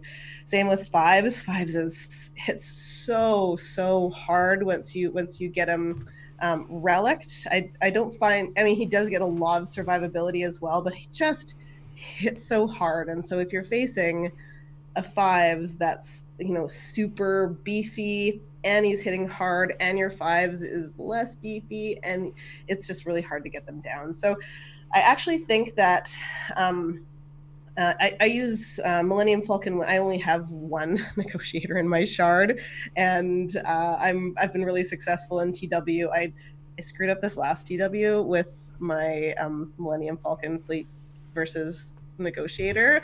However, I accidentally brought in Ghost instead of Biggs in the front lineup, so I'm not counting that one. But I've had 100% win rate with MILF versus Negotiator, and it's just all about Biston. Even if you have a lower geared Biston, even if he's like Gear 11, him and Scarif Pathfinder, it's a big investment, just like Warrior was talking about with Gar and Super Commando. Their ship is amazing. It can actually work at Gear 9 because you bring it in and he's all for the cleanse and the protection up, right?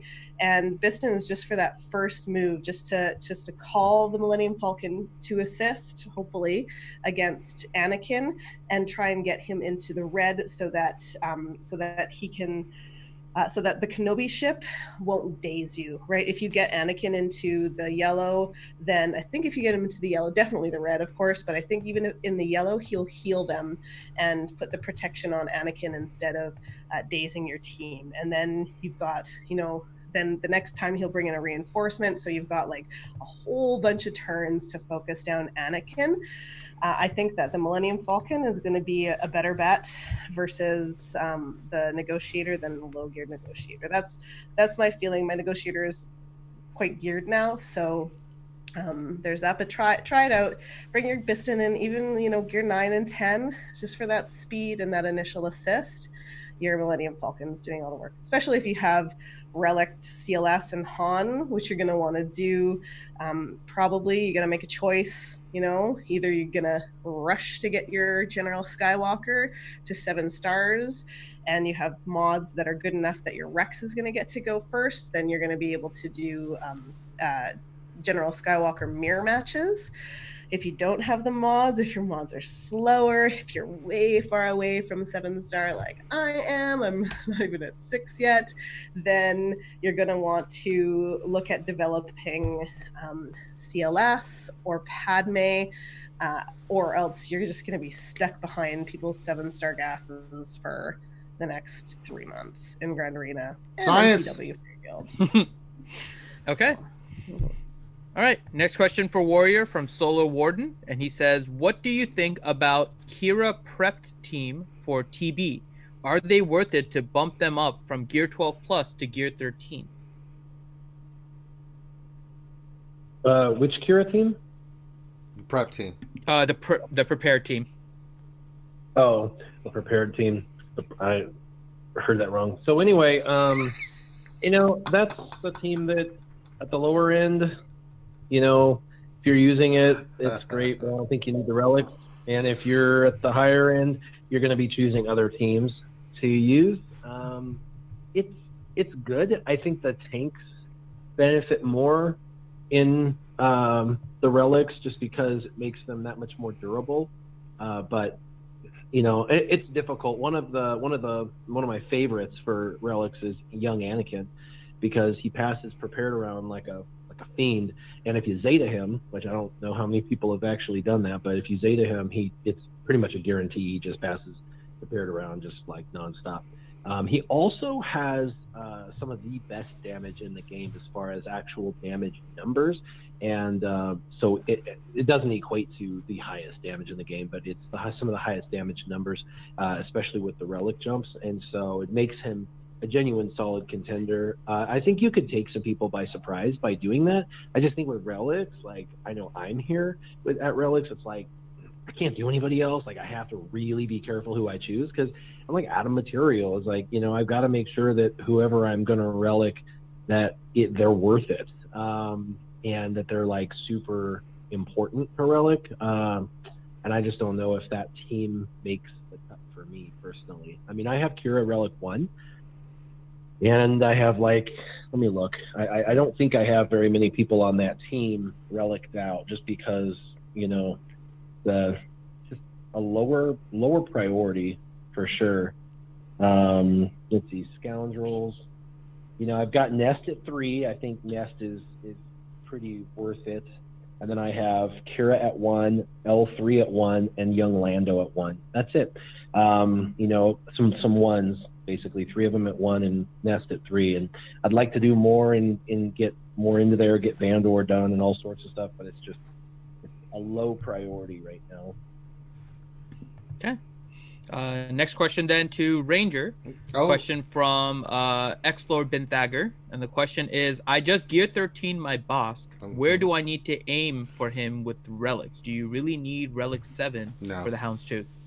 No, once he's relic, I still go with the Relic 1 boss. I haven't really. The only reason I did that is I just put Relic. I mean, he gets health and protection. It's nice, right? But he's not one of those characters you want to go Relic 7 with. Once he's relic, I mean, that's pretty much where you want him. You get all the extra speed from the right side pieces because he's Gear 13. And that puts my boss, I think, at 338 speed with Django. And then I've got a buttload of health and protection tenacity on him. And that's what makes him such a pain in the ass when he gets there. But, I mean, you're going to add extra health and protection. His survivability goes up. It doesn't really increase anything else for him. It's nice for the ship, but is it a character I go past Relic 5 for? No, not really not. I mean, there's other characters, and getting Relic 7 is so hard as is. Even Relic 3, I think if you get him to Relic 3, you're fine leaving him there. And using it for the bounty hunter team, it's good enough for his ship. I use him, my ship, even at Relic 1, my ship is more than enough to take out Negotiator fleets and mirror matches, things of that nature. He works just fine at that. So go Relic 1, work on some other characters that really, like your Grievous, your Anakins, like Word just says, some other characters that really get that crazy boost from Relic 7 before I would Relic 5 or higher on a Bossk. Okay. Next question then for T-Money. Question from Scowist. It's a ship question, T. Be prepared. No, it's not. It's not. Give her another one. There will be one coming up. Her name's Captain T for a reason. She be doing them water ships, not them space ships. She's a pirate. She knows her ships. All right. I have an internship coming up with the Space Pirate Guild, so I just particularly took it because I thought we're accepting applicants now for my internship. Bring the rum. All right. Question from Scowis. He says, "Do you think CG will realign the GAC divisions? Division 1 seems to be gaining players quickly, especially with relics. Should we get more divisions?" I would love to have more divisions, absolutely. And in particular, I think that the wind has been taken out of a lot of our, OG day one / super whaley players that are above 5.4 million GP. And these guys, they have to fight each other all the time. If you're sinking, $1,000, $10,000, $20,000 into your account, you're going to have lots of mods, right? You're going to have the best characters. You're going to have high relics. So all of these guys are facing each other. And in my GP, 5 million GP, which is, just a little below average for my guild. So lots of folks in the top 50 guilds with, around my GP, lots and lots of players around my GP. There's a huge diversity. I'll fight someone who has 30, 15 plus mods. I'll fight someone who has 115, 15 plus mods. But I bet Warrior is fighting every single person he's fighting has at least 150 and, probably up to 500 or 600 15 plus mods. And that's really, really challenging. I have never fought a player with more mods than I have,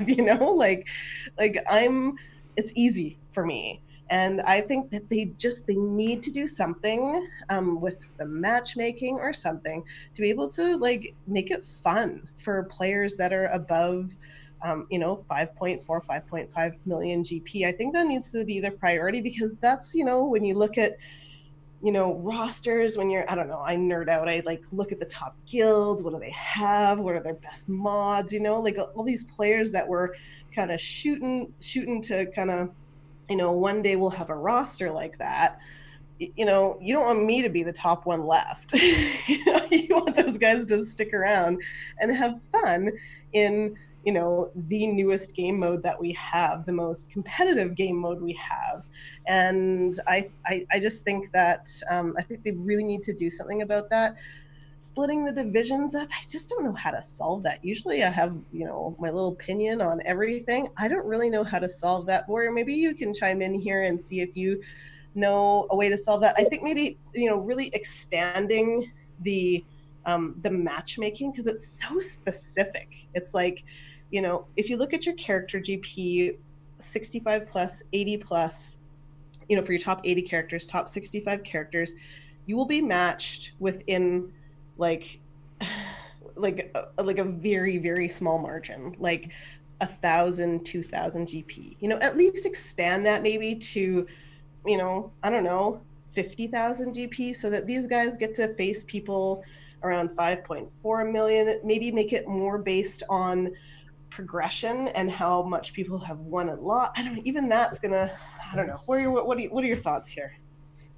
They would, if they were to fix this, and they could fix this, they would, first off, if your Grand Arena Championship did not have ships involved, they wouldn't include your ship GP.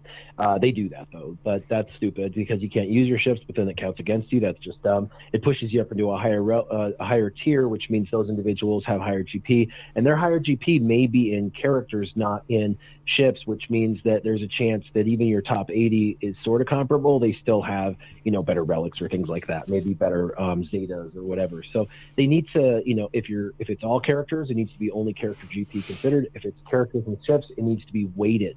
Ships are 1/8 or whatever, so it needs to be 1/8 of the weight on your total GP. They also need to break the categories down into every half a million GP, half a million GP, half a million. So 500,000 or below, 1 million or below to 501,000, 1,000,000.1 to 1.5 million. You're going to go all the way up to the top? Go all the way up. All the way up to the top. All the way up. Yep.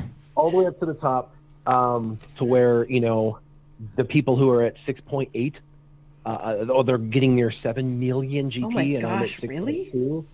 Yeah, and I'm at 6.2. That huge 500,000 variant at the top is the relics. And when someone has, their teams are like level 7 relics, and they've got, 5 teams on defense that are all level 7 relics, you're like, okay, because my offense is like 1 relic level 7 character. I don't know. So it squashes kind of the like, a lot of us at the top just if we see that we don't have the mod advantage after we look at all their mods and our mods and we do a comparison of relic level and mods and stuff, it's like, no, I don't even care about this one. I'm not going to worry about it.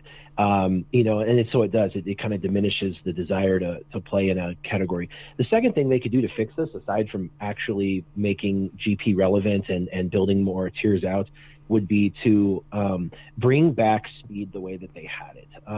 They really wanted to kill speed as important, but what they did was they created an elite group of individuals that had really great mods for those who invested in them early on, and have eliminated for new players to really ever get to the same level to get those nice mods. Like, I don't know if you remember, but if you got a green mod with 5 speed, you knew you had a green mod or a blue mod with 10 speed. It was a guarantee because it would roll the green first. And so that was a goal. They don't necessarily have to bring back that. They could do it where you discover all 4 items first, but they said statistically, everything's going to roll 25% of the time. That's bullcrap. We all know that it's pre-programmed that defense rolls 80% of the time if it's a shown item, and that you've got to do. And you said 200 or 100 mods. I laugh at that. I farm mods every single day. I roll mods every single day, so I have a fresh inflow of mods. I'm constantly selling old ones that are like under 8 speed, because I don't, if it's under 8 speed or under 10 speed, it's trash to me. So I'm like constantly inflowing new mods and slicing them every single day. I buy slicing material with at least 3 refreshes every day, and I get 1 mod over 12 speed like once a month maybe. So either I have the worst luck on earth, or I'm average and everybody else is experiencing the same thing. And they've made it where speed is no longer relevant for the new players, but that doesn't change the old players. It actually gives them a greater speed advantage because you're now handicapping all of the new players. And so God forbid somebody spends, $50,000 in the game and gets up to like 6.2 million and they got to face me. They will not have the mods to even sort of compete with me because my mods are from 3 years ago, and they are going to be totally destroyed even with the relic levels. Whereas somebody that I'm playing that maybe was playing 6 months prior to me, they spent a lot of money during Modgate, and I didn't, and so they got all those original. If you remember Modgate, everybody was like 64 speed, this is great, 1 mod. Well, a lot of those mods were compressed down to like 30, 25 speed or whatever, or whatnot, and so some of them got compressed, but they got to keep those. They didn't like lose those mods. They just got reduced to a fair amount, but they had a bunch of them. And that was back when they didn't really care. They thought, let's be, generous. So they need to fix mods. They got to fix speed. They got to say, you know what? It legit is going to roll 25% of the time, and be able to prove that through everybody farming and getting it. So people who want to concentrate on speed sets and speed mods and get up and kind of be competitive in nature, have that opportunity. Other people that have that, they can focus on other stuff like offense or, a primary of something else like protection super mod or something cool. But for those who are newer, like less than 2 years old, they need an infusion of good quality speed mods, or this is a pointless game to play. You'll never compete at the high level. So they got to fix the modding, and then they've got to fix the tiering. Okay. We have a few more questions left here, so let's start going through them. So Warrior, question to you from Jedi Gunny 1216 says, is the Y-Wing viable at 3 stars as a reinforcement over Rex or Plo?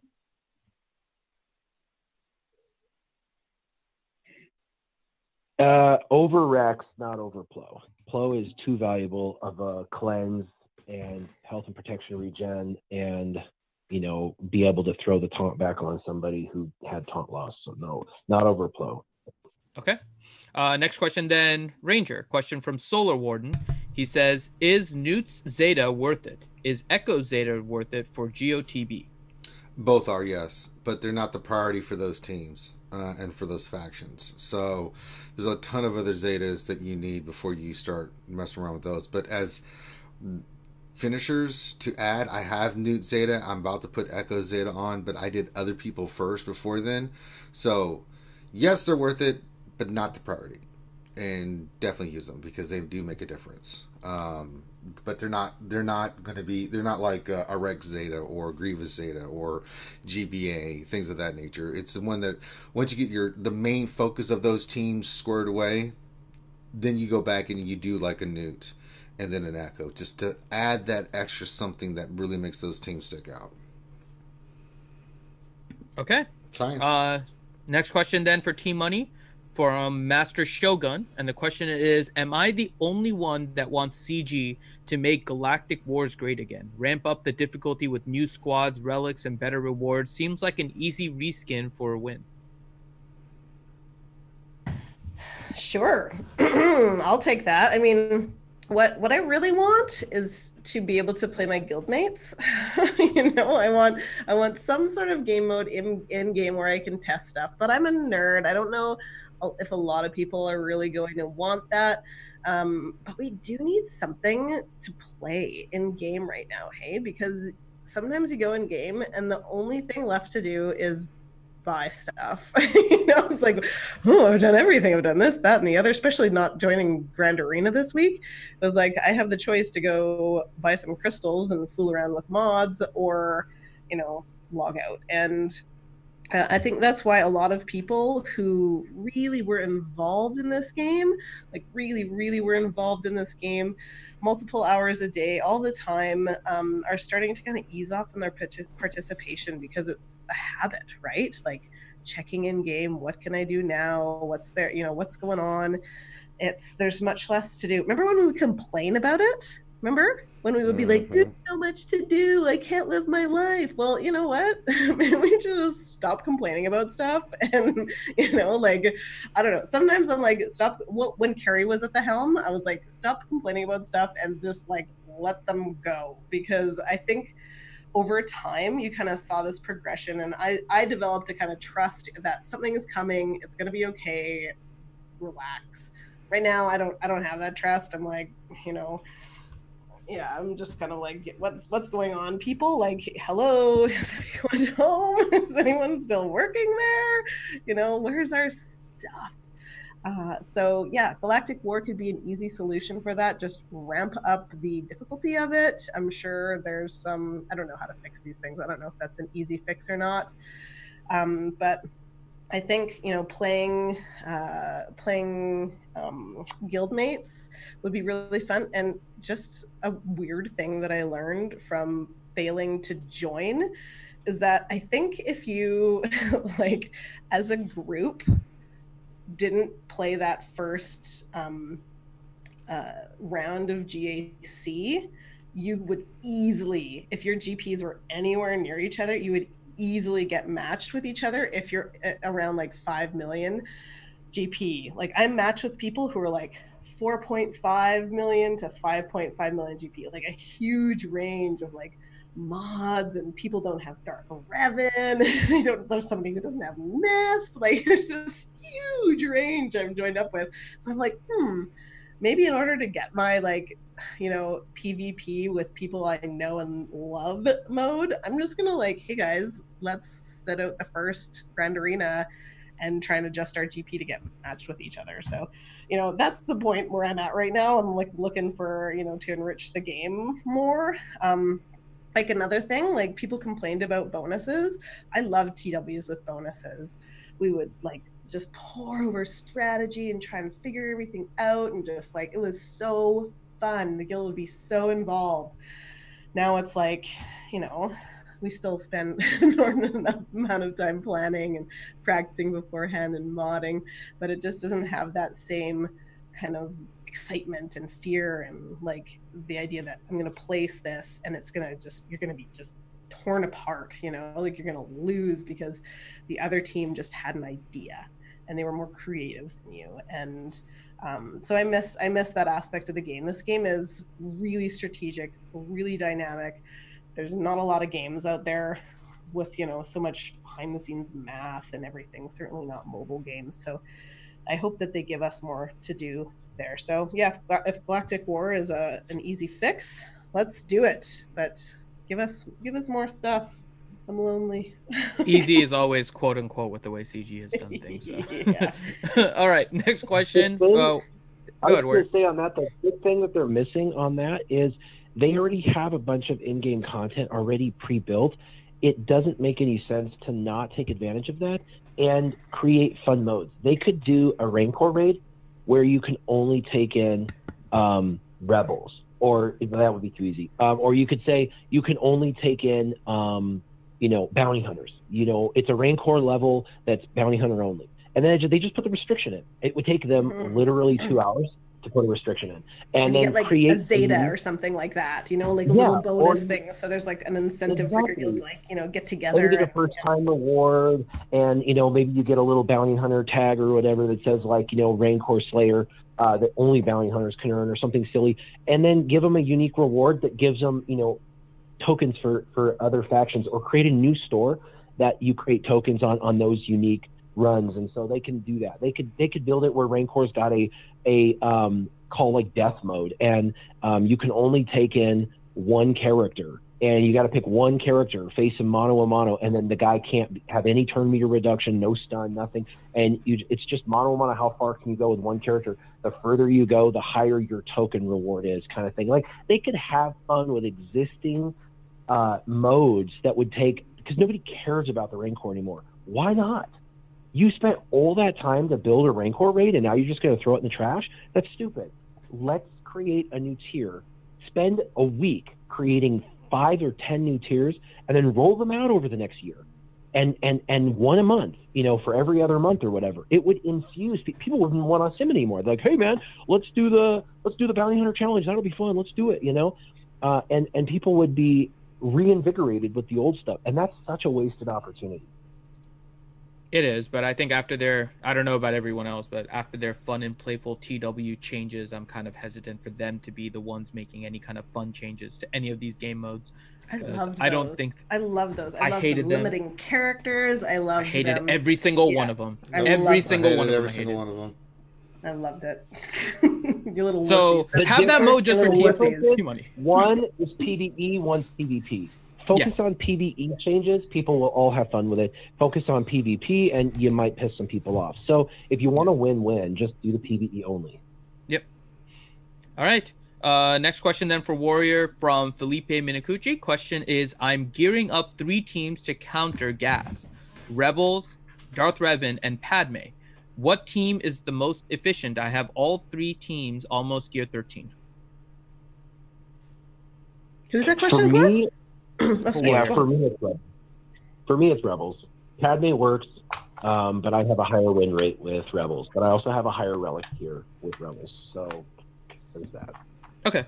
So there is another similar question. So I'll just ask you this, Warrior, if you want to expand on it. A question from Apparingo is, what's the ability turn order with the CLS gas counter? Do I need full relics on the CLS team? I only have relics on Han and Chewie. You might be able to get away with relic tier 7 on those 2 only, and then non-relics on the rest, but probably not. The countering he does is pretty brutal, and you've got to be able to survive a few of those hits. So probably not. I would say you got to get him into the gear 13 and stuff.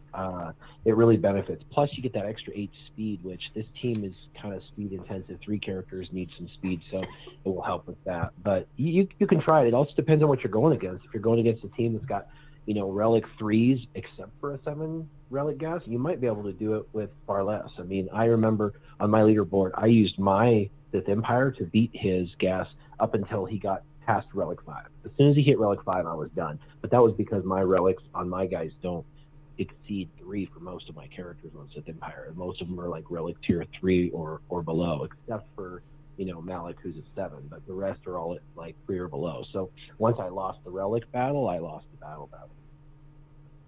Okay. Question to you, Ranger, from Solar Warden. Mm-hmm. He says, for mods, do you buy them for credits? And if so, which ones? All I seem to get is 8 to 13 speed rolls, and that is it. The only ones I buy out of the store is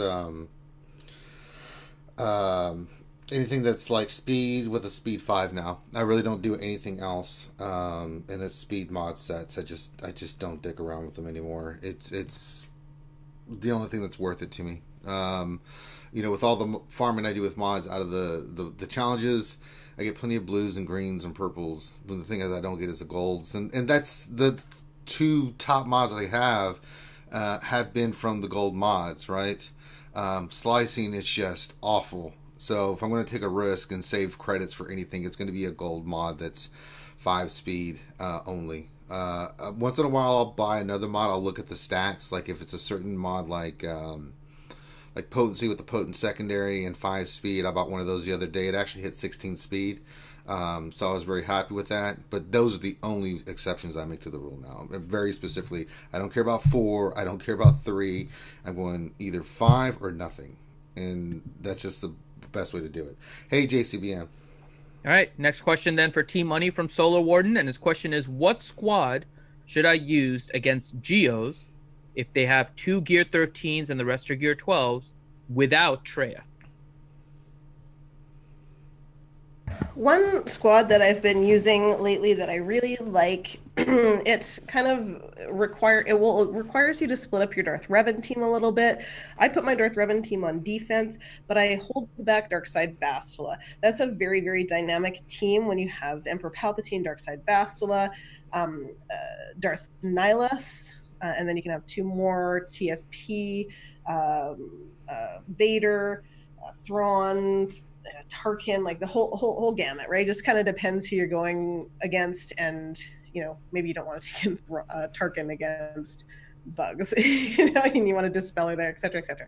But excuse me, you know, that's a really solid team. You just need to make sure that your Darkside Bastila is going to be going faster than your Geos, and you need to make sure that the next character going after Vader is going to be faster than the Geos plus 6%, because Darkside Bastila removes 6% turn meter from everybody when she gets her turn, and then they just don't go. Like, it's a really nice team for a variety of things, and they just don't go. Super, super flexible.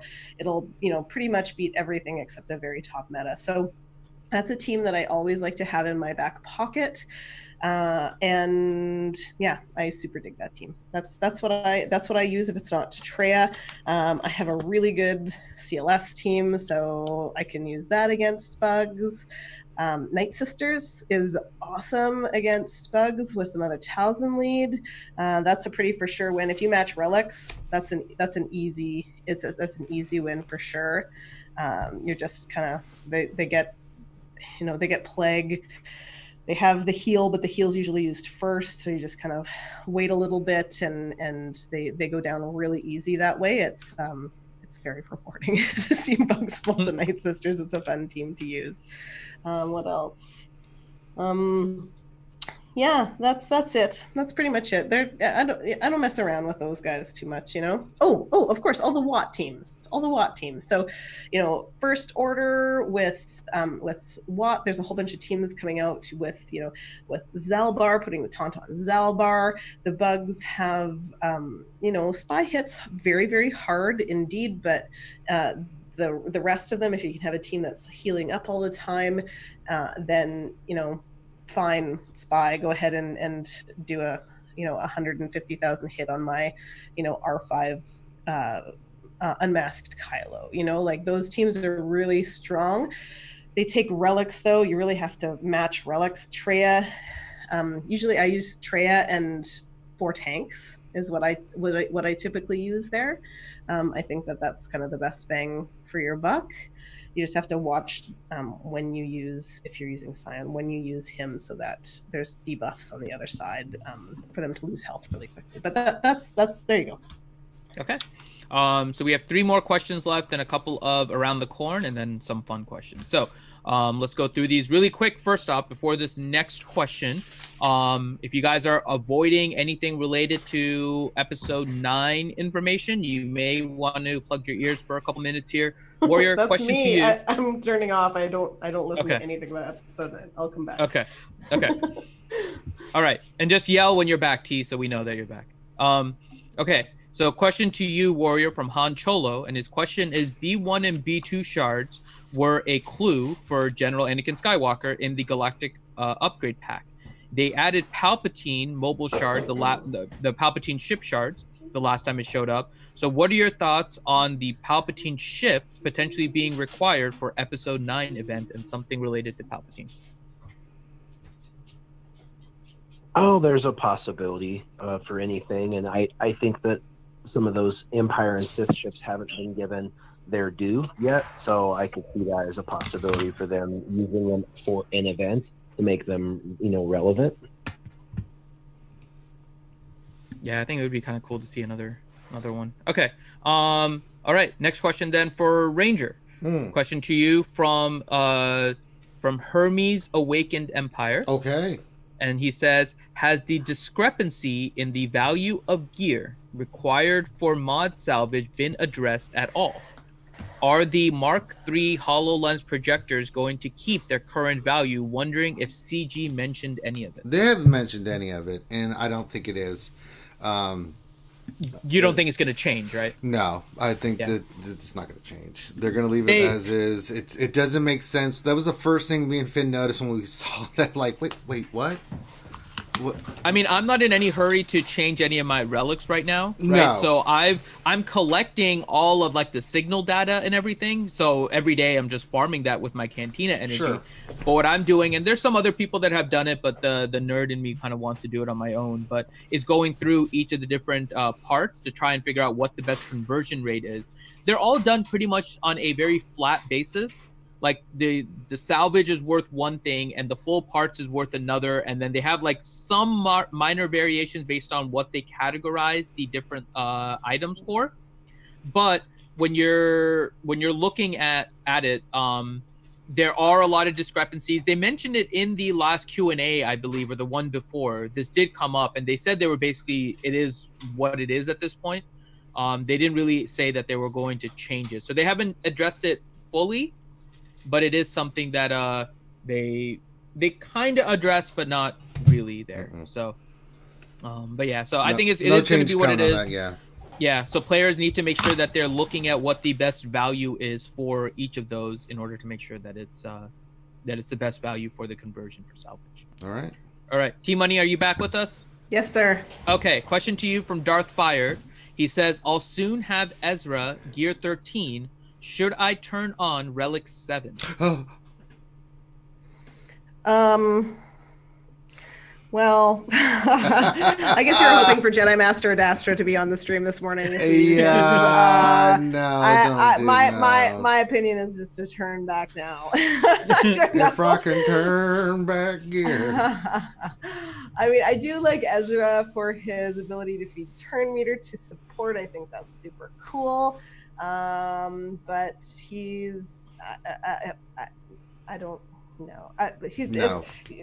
PM Jedi Master Dastra, tag her in the RSG server. She's gonna say yes. Answer that question for her. Like you I'm a no. Yeah, I'm a big fat no either. But you get no. It just depends on your Jedi and stuff too. GMA is gonna be like, of course you should take them all to Relic 7. She is, but maybe that's what he wants to hear. I don't even know if Adastra would necessarily say to do that. I bet she would. So there's good and bad things, right? Jedi Counselor Relic 7, anyone? Well, so Ezra is one of the most versatile attackers on the Jedi team, but the problem is he doesn't necessarily have a spot. If you're doing it for Phoenix purposes, there's no reason why you should worry about Ezra at Gear 13. Because Phoenix is just not a huge... It's kind of a squad that catches people off guard in Territory Wars and GAC, but it's not one of those dominant teams. Ezra can fit into some other teams, like a Jedi Knight Revan, for example, but you're going to possibly try to split that out with Grandmaster Yoda on a Padme team and trying to do a weird Galactic Republic team. So really there isn't a solid team for Ezra necessarily to be on. he is part of the Phoenix, not Phoenix, but the ships, right?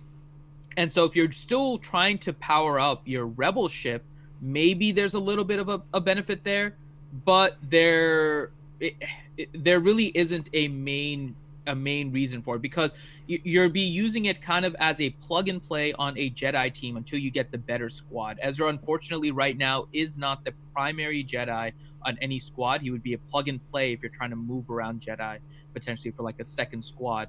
Now, when Mace Windu comes, and if they rework him, all of this may change. But for now, I would definitely say just don't bother relicking 7 Ezra right now. Just save it, because his benefits don't outweigh the benefits of some of the other characters that are available to you. And the Gear 13s on the Jedi were so... and report it. Yeah, do it and report it. The Gear 13s on the Jedi were so terrible, but the relics are so good. Like, so, you better have, General Kenobi, Grandmaster Yoda, Jedi Knight Revan, Jedi Knight Anakin. You better have Jedi Knight Anakin at R7 before you have Ezra at Gear 13. Unless you love Ezra, then do what you want. Have fun with the game, right? But all of those characters are so good, so much better. Snips, all of the clones.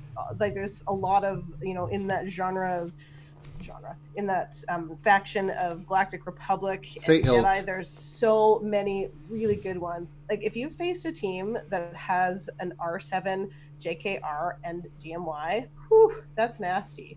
One place I would say that it could be good is that if you put your Ezra with your Jedi Knight Revan, your Grandmaster Yoda with your Padme, and then Anakin with your clones, if you don't have General Skywalker, that could be a good little shift around, because you are missing a damage dealer there, right? But Mace is coming, and you think Mace is going to be we're hoping dealer. Yeah, he's probably we're hoping. No one has told me we've been hoping for 3-4 years now. Yeah. So yeah, all right. So we have 3 around the corn questions. First one from Ouchie Dumpling. She says, Darkside Geo TB is coming again. What are the chances that they will keep the restrictions lifted on it, and do you think they should? Because they didn't mention Darkside Geo TB again for the second time, right? So I'm hoping they keep the restrictions. I don't know what you guys think. It's going to be broken. They're going to have to lift restrictions. They're going to try, I think, to do the restrictions. They're going to have a bunch of they're going to have a new bug where like a character just freaking disappears out of off the screen, and they're going to be like, crap, and then they're going to be like, throws up their we're going hands to and remove leaves. restrictions. But they'll leave it. Yeah, they'll leave it broken for a while, and it'll be like called the ghost bug, because it causes characters to ghost out or some crazy crap. I don't know. Oh, so speaking of that, we had another question by Kara Elder from the chat, and she brings up a question that maybe is a ghost bug or issue right now. She says, am I the only one who sees the 3PO bug, where if Shakti calls 3PO to basic, he uses up all of his courage damage on to one-shot anyone? I know guilds are using it, but is it fair? I'm not aware of that. What? I was not aware of this bug. So fun. Show us videos. That's cool. Yes. Excellent. Sorry, bugs are like no. Okay, so there you go. Wow. Padme team with 3PO and Shakti. Apparently there's a bug that 3PO is able to one-shot people. I have not heard of it. Human cyborg relations die, bitch. Yeah, who would have thought to call C-3PO with Shakti, right? Like, that's a pretty wow. Oh my god. Well, okay. No, I have not seen that, but I leave Padme on defense a lot. Just a shout out to guilds. Just a shout out to guilds. Don't use bugs like that. Like, really, you want to get half the members in your guild banned because one of the members in your guild thinks that's kind of BS and reports you, or somebody else reports you because you're talking about it in Discord servers. Don't use bugs in your guild, known bugs, because it's not allowed. It's against the terms of service. It's bad. I think it's bad. Okay, it's bad. Don't do that. And don't be smoking marijuana when you're playing the game. There's a bug in the raid we know about, we're going to fix it eventually, but if it's you're using it in Territory Wars and Grand Arena to beat people, that's something that how is that different than in using an APK? You know what's wrong? Don't do that. It's big. Yeah. That's my internet momming for the day, folks. Okay. Yep. The more you know. Only call. Call 3PO with Shakti only if you want to get the debuff on there. Everything else is not your fault. Okay. Next question is from Michael H19, and he says, question around the corn.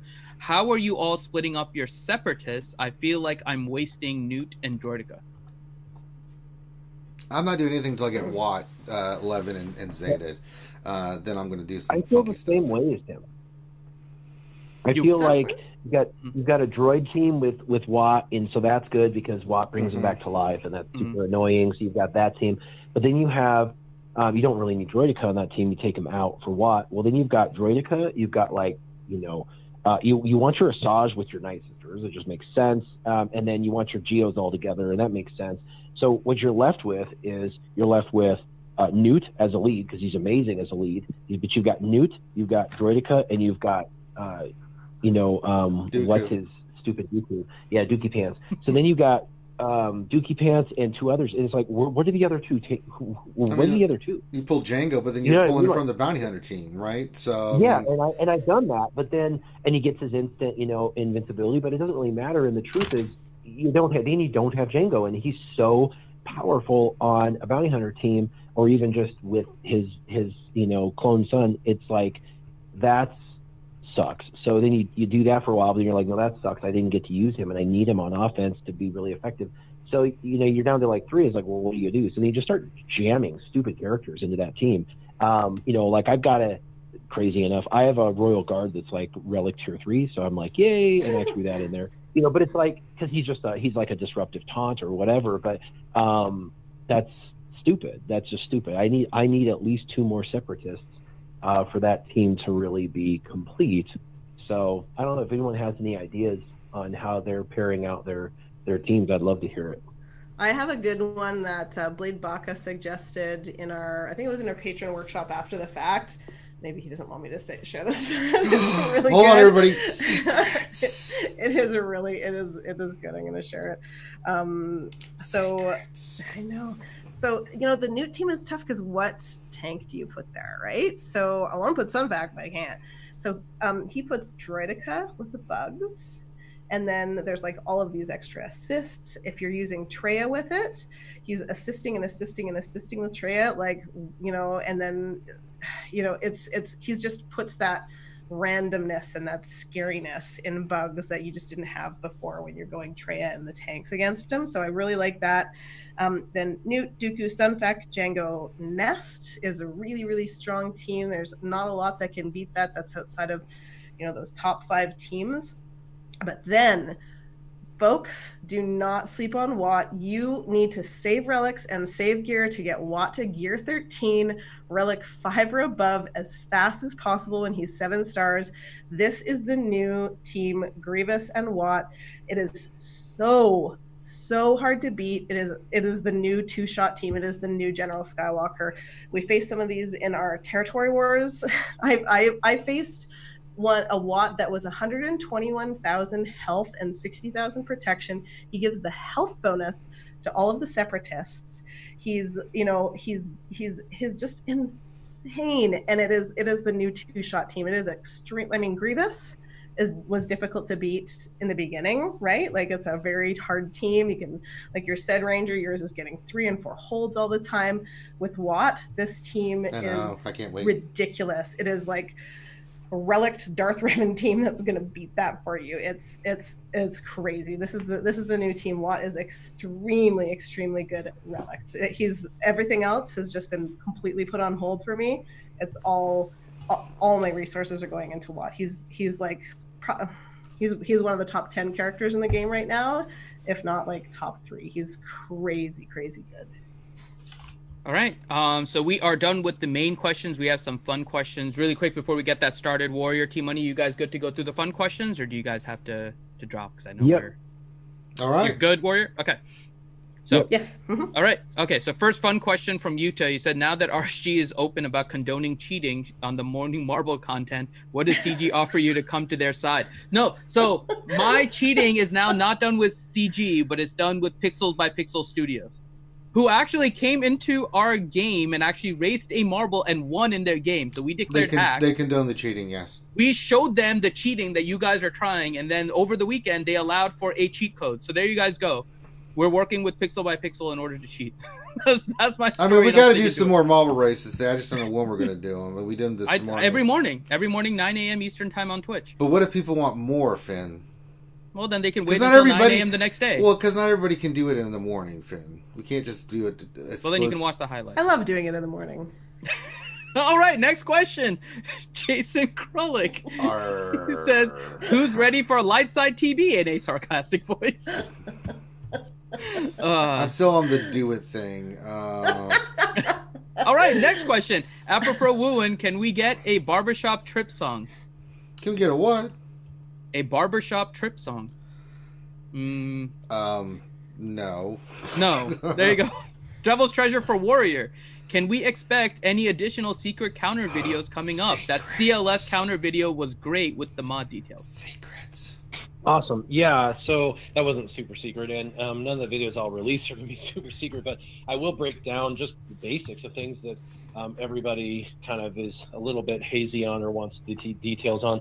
And I'm going to try and go back and forth between like characters and ships, because the truth is I used to just focus on ships a lot, and people love that, and it was kind of the ship guru, and then I just haven't made a ton of videos. And so there's people that want to know about the Strike Force that I used to use the 3 TIE fighters on that I used to talk about in this chat room. They actually want to see a video on that, so that's good. And then how to use Rebels against the new meta, and how to use a counter, team versus team, like what's the kill order strategy to try and have more consistency and win. So mirror matches, Rebels versus the new meta, the old Strike Force versus the old Rebels. There's just a bunch of those ship videos that I've got kind of percolating and I'm excited about. And then breaking down some other teams, that are good to use, relic levels, things like that. Different varying comps, stuff like that. So I've got more coming out for sure. Next one from Acheron. Are you Mando fandos? Yes. I think we are. We're going to be trying to find a stream to discuss it later. Later tonight. I've watched the first one 3 times, the second one twice, and then I'm like, just, can I watch it again? So good. It's our Star Wars back again. Yeah. So we'll talk about it. We'll figure out a time. Yeah, as soon as we get done here, as soon as we get done with this stream, we're going to pick a time with T-Money, and we got more Fallen Jedi Order coming. T-Money, I don't know if you got a chance to play the game or watch it. I haven't. I'm not a console player. I'm on the go all the time. I don't know. It's on PC. Yeah, it's on PC.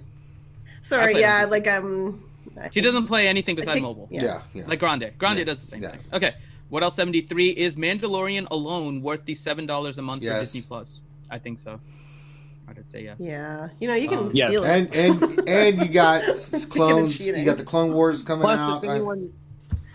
If anyone doesn't know, if you have Verizon, you get it free for a year. I know, right? Yeah. Yep. Time to switch to Verizon. Seriously, that's worth switching to Verizon. I bought Star Wars in advance because I wanted Disney Plus. So I bought it in advance, and then Verizon announced it the day after I bought it. So I got a hold of Disney, and I'm like, hey, I'm getting it for free with Verizon, so can I get the refund back for at least the first year? And they went, nope, no refund. Sorry, have a nice life. Goodbye. And I was like, well, fine. You know what? Screw it. You get 8 devices per account, so I'm going to do 2 accounts. I'll have 16 devices, and I'm going to help some people out.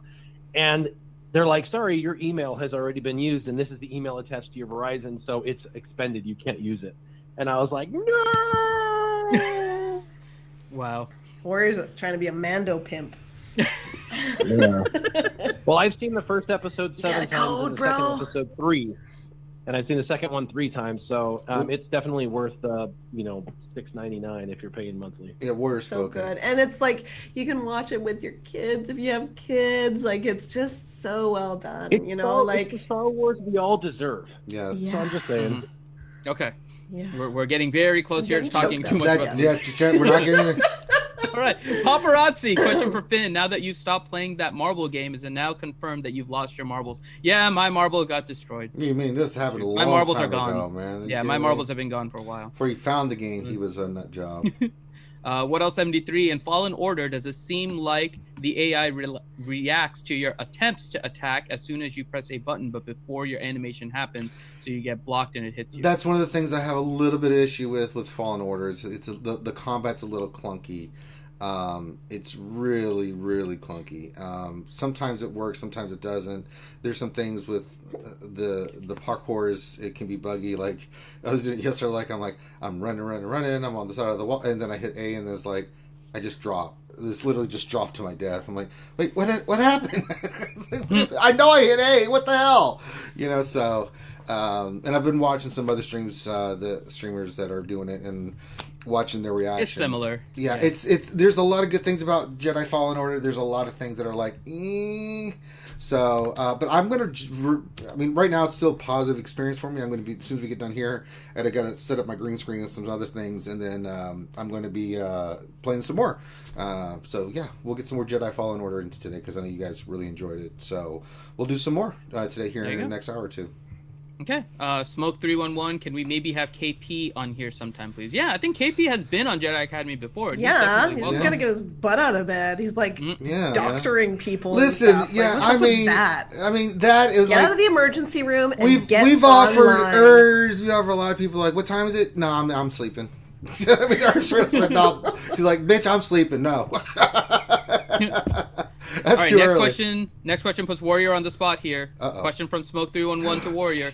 Will you ever come on Operation Metaverse as a guest? He has. He's done a video with us. Do you not watch the show? Come on this week if you want, Warrior. Anytime. I'd be happy to jump on.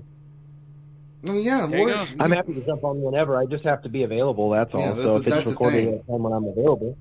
So if I'm available, then I'm happy to. In fact, I was just on a podcast last week on Friday night. Yeah. So it's a little late, Yeah, the Escape podcast, and that was super fun. I loved it. I told them if I'm available, I'm happy to jump on whenever. I really enjoy the banter, like we're doing now, but with different topics and stuff. So yeah. Yeah, the only show we won't do is the Wednesday night stream with us because, well, we're idiots. So. And he's working. Yeah, all right. He's always working. To be fair, I've jumped on that a number of times. I'm kidding. Maybe not recently, but I have jumped on that quite a bit. All right. Next question from Acheron. Is the Origin Access Premiere a good deal to play through Fallen Order? Yes. I think so, as long as you're trying to finish it in like 1 or 2 months, and you should be able to do that. If you want, it's a lot of content. I like the storyline though, so it's something that I can just go back and kind of just play through the story because it's really cool. So yeah, it is. It's not a bad purchase if you like single player games. If you like multiplayer games and stuff, then maybe not so much. But it's definitely a fun game. So I think the Access Premiere is actually a good way to do it if you just want to run through it once. What else? 73. Question for Warrior. Are you doing a bed and breakfast package to go along with the movie ticket? Because I hear you have some really good eats at home. Yeah, for sure. Those will be chimichangas. That'd be awesome, though. Are we bacheloring Warrior? Because I need in on this. Yeah. So I don't know if you were around for it, but I bought an entire theater out during a screening to see with all my friends and family the movie. Episode 9. Yeah. Oh my gosh, that's awesome. T-Money's like, I'll be right there. But now people are trying to horn in on it. I know, right? Turn it into a bed and breakfast. Bunch of goddamn vultures. Leave Warrior alone. All right, next question. Sick-ass scavengers. Get out of here. Next question from Calter Caton. He says, I have a question. How many people are crapping money? I am not crapping money. I am unfortunately just crapping him. Yes, Boops McGee. Say hi. It looks like BB-8. It's the BB-8 icon. See? Say hi. Hi. Well, we know it ain't Ranger. Ranger's about as poor can be. So, if I could crap money, trust me, it'd be a whole different ball game going on right now. Mm-hmm. I'd have a mansion. Me and Finn would be getting hookers and blow every day. T-Money would be coming by. Ranger would be. Well, I mean, porgs for Finn, but then I'd invite... porgs and Twinkies. I'd invite T-Money. We'd drink rum and just get shit-faced, and Warrior would come down with the family. I'd have my own theater. Like, what do you want to watch, Warrior? Oh, you want to watch episode 9? Let's watch it. So... But let's watch it as a live performance. Right. So hire a bunch of, like, what do you want? Lord of the Rings? Okay, I've got the Swedish acting corps here. Let's make it happen. So, all right. Next question from Sting. The opposite is going on right now. So, Next question from Sting is hold on, let me do this really quick. Okay, so next question from Stings is I have to close that out here. Guys, don't even put fake spoilers even if you're making it up. We don't need any Mandalorian things in there. No fake spoilers, real spoilers. Don't do that, guys. Seriously, come on. We'll be doing the discussion tonight, and you guys can scream to your heart's content then. Next question from Stings. Can one of you do a Chromium data pack opening to get some stick ray shards? Bring me back to the old Jedi Master Alon days. No.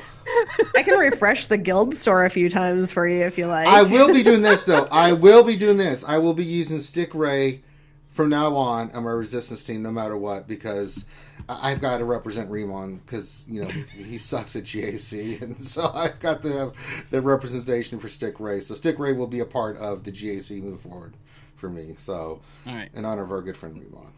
All right, next question. Who, question mark, question mark, question mark. With The Mandalorian off to a good start, when do you think we could possibly see Mandalorian content? I would say at least a year. At least a year, yeah. I think, didn't they say March? I thought they said February, March at the earliest. Possibly, but no, they only said they only have things planned out 7 months. Yeah, so it's going to be a while. They never said it. They never said anything after that, and then, I mean, they're probably like if you saw the way Disney Plus reacted to how many people signed up, and they had like server issues because they weren't expecting the volume. That obviously they probably had some muted expectations and saw that it was a hit. So CG's probably starting to work on it now, but I'm assuming that they need time in order to do it. The cool thing about Disney Plus is like you get all the Marvel stuff, you get all the. I mean, it's loaded up with a bunch of movies and stuff. I mean, it's pretty nice. I was actually impressed. I'm like, really get Endgame right off the bat, huh? Sweet. Yeah. It's like all the Marvel movies. I was like, all the Star Wars movies, all the shows. I was like, not it's kind of like shabby. Netflix is Netflix is the new TV, and Disney Plus is the new like movies. You know, like it's pretty. The Netflix good. movies suck, and it's got all these fantastic movies in there. Although Side note, Hulu is apparently increasing their prices too. So if you guys do the Hulu stuff, just be aware, be cognizant. Question from Grim. Around the corn. Now that Grim has finally gotten 7-star Thrawn, sakes. What do you guys think the viewers will give him a hard time about? The rest of your roster? Yeah, pretty much. Pretty much the rest of your roster, Grim? It just Thrawn was an easy target, but so is the rest of your roster. Here, I'll start it off. God damn it, Grim, quit farting around. Get your old Republic up and get your Malik already. I'm sick of you. And have that team ready for gas. Yeah. Slacker. Okay. And then last question here, Durgan has a question for Adastra. Uh-oh. He asks, why aren't you on Jedi Academy so I can ask you super serious questions? Yeah, sure. Durgan, yeah, super serious questions. I got a response from Adastra. Well, I got a response from Adastra. Okay. Yeah. So Adastra's actual response to your question, Durgan, is tell you to save your serious questions for next time. That is what she said. So she is getting sick of your fun questions. She wants to see your serious questions next time, Durgan. Yeah.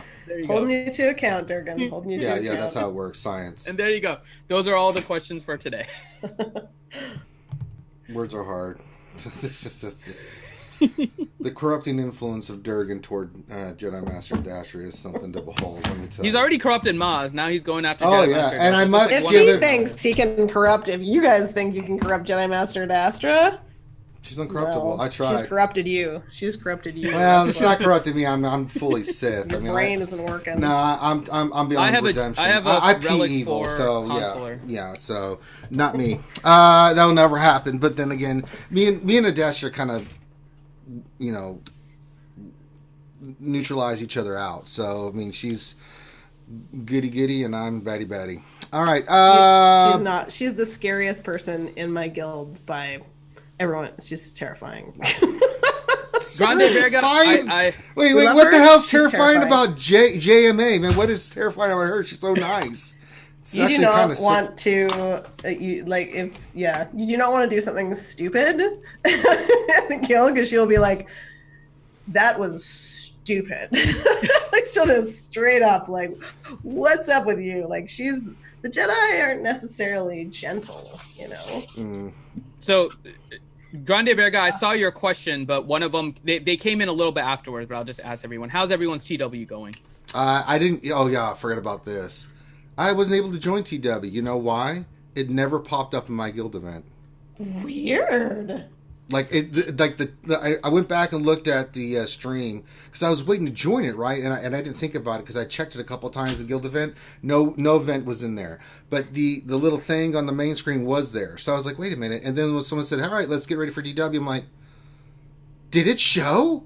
And they're like, yeah, because I've never missed a TW ever. And then I was like, CG, fix your damn game, man. Seriously, that pissed me off. I really could have used the rewards. That really. Let's scale of 1 to 10. How much are you lying right now? Huh? No, we're going to wrap up the stream because Ranger's about to blow his stack at the result of that question. I don't just make that shit up to make it out too money. That kind of shit I don't, man. On a scale of 1 to big fat liar, where are you at? I'm like a -7. We're having a great TW. I need to give a shout out. I don't lie about anything. Been up all night. Adestra and I have been up all night managing TW. It's versus Death Star Row. SWGOH, shout out to you guys. What a great war. They placed some teams that were specifically built for us. Thanks for that. You loved it. Some very challenging teams, and it was a great war for us. All right. Let's go ahead and wrap it up. All right. So this is where we allow these wonderful people, and do me a favor, guys. When they pimp their stuff, visit their sites, check out their content. These wonderful folks are here on a Saturday morning to answer your questions. Do them a favor. Besides our channel, giving us a thumbs up, subscribe, and supporting it, go check out these guys' content. It's fantastic. So we'll start off so you know where to go. Warrior, where can folks go to check out your amazing stuff and hear stories of your childhood? They go to Colorado. You go on I-70 to... No, I'm just kidding. You go to Warrior Presents and Warriors roster reviews on YouTube. And you can also check me out on Twitter. I do a lot of updating on Twitter. So if you just are interested about Scissorman, but you're kind of busy and you just want some basic updates on where I'm at, what I'm doing, all of that, you can go there. One of the things I did yesterday was solo the Rancor for the first time on my Scissorman account. They gave me the honor of being the only one to do the Rancor. They all posted zeros and let me do that. So I got to go take in my rebels and get a solo, and that was just fun. Like I said, what's the game about, right? To have fun. So they've created. I had suggested it on my live stream, and then they immediately implemented it that they give a rotational thing occasionally. We can sim a lot, but why don't we just every once in a while throw it out there and say who wants to sign up for a solo? And if a bunch of people want to do solos, then great. Slow that up. Why does it have to be a sim if there's people that want to get that achievement? It just makes things fun. And so that was exciting. So shout out to Force Canada for that. That was good. But that was all on Twitter. People got to see the update, my rewards, all of that. So just check me out throughout the week. I do plan on doing a couple of videos a week and making sure that I keep on with my roster reviews. I've got 6 I'm working on right now, with 4 of them done. I just have to record or do the rendering of the videos. Sure, I've got the load. So. Yes, please check it out. It's very entertaining. It's super entertaining. A wonderful Saturday, and best of luck to everybody in the Grand Arena round. All right. Outstanding. T-Money. OT. Yes. Our Captain T. Where can new recruits find to join the vessel Maple Syrup up there in your port of Canada? We're down at Dock 6. We recently moved there because it's more scuzzy. We like the scuzzy scallywags. Less cops, more scuzz. We stream, good old Maurice and I, we co-produce Operation Metaverse, youtube.com/Operation Metaverse. And every Tuesday night at 10 p.m. Eastern Standard Time, we stream The Galaxy's Edge, which is our live stream.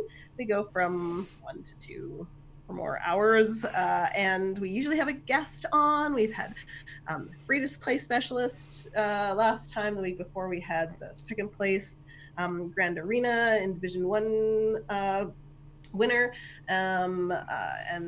We try to have new folks on all the time. I've started calling it, it's Star Wars Galaxy of Heroes Communist Station. Anyone who wants to come and put their stuff and and the fellow comrades. have a new video, have a new team, all of those sorts of things. So it's a communal channel. We also have Bump in Discord. I love our Discord, discord.io/Operation Metaverse again. And so you can join us there, and it's our hub for all of our activities, including our Patreon and so forth. I haven't scheduled our Patreon workshops. I was supposed to do that this week, so we've had 3 this month. This is kind of a special month. We usually do 1 a month, but we've had 3 this month so far, and we'll probably have 3 more focused on our Grand Arena boot camp. So there we go.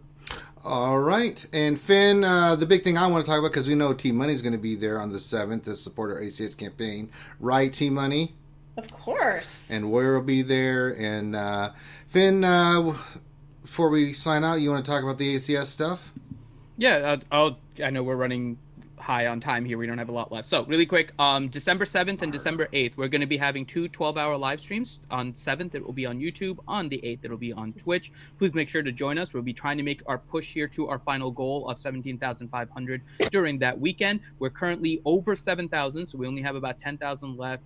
So please make sure that if you guys can, the links should be in the description of the video. They're not. I'll add it as soon as this is done. Make sure that you check out the Tiltify page. Please donate if you can. There's still rewards up there. We have challenges available. We're going to be starting to add more here soon, but there's still plenty of stuff like the RSG wristband. If you guys don't have it already, make sure you get your RSG wristband in support of the RSG and ACS campaign. This year, we're focusing on pediatric cancer. So the focus is the gold ribbon. That's why our wristbands are gold this year. So please, if you guys can, please spend a little bit of time and money, if you guys can, during this holiday season to please donate to help the ACS and the RSG campaign. F cancer. All right, so what we're going to do is we're going to set a time for tonight. We're going to do the Mandalorian review with the lovely Team Money. We're going to set that time for you guys because I know she's about to explode just in anticipation. I know Finn's about to explode because I know why. So we'll discuss that tonight. I'm going to do some Jedi Fallen Order. I'm going to try to set up my green screen when we get done here just because it's time. I've got the lights. I've got everything. So I was messing around with it yesterday. Big shout out to my lovely girl, Maz. She's my favorite. She got me this new chair. It's making a huge difference in my back already. So thank you, Maz, for the new chair. Thank you very much. It was very kind of you. And so, yeah, I'm going to work on the green screen and stuff when we get done here. So with that, thanks for stopping in. Check out the other channels. Give us a thumbs up, subscribe. With that, we'll see you in a little bit for some Jedi Fallen Order. Tonight for some Mandalorian, and who knows what we'll be up to through the rest of the weekend. You just got to subscribe and stay tuned to know more about it. So, all right, everyone take care. Be safe, and we'll see you in a little bit. Peace out.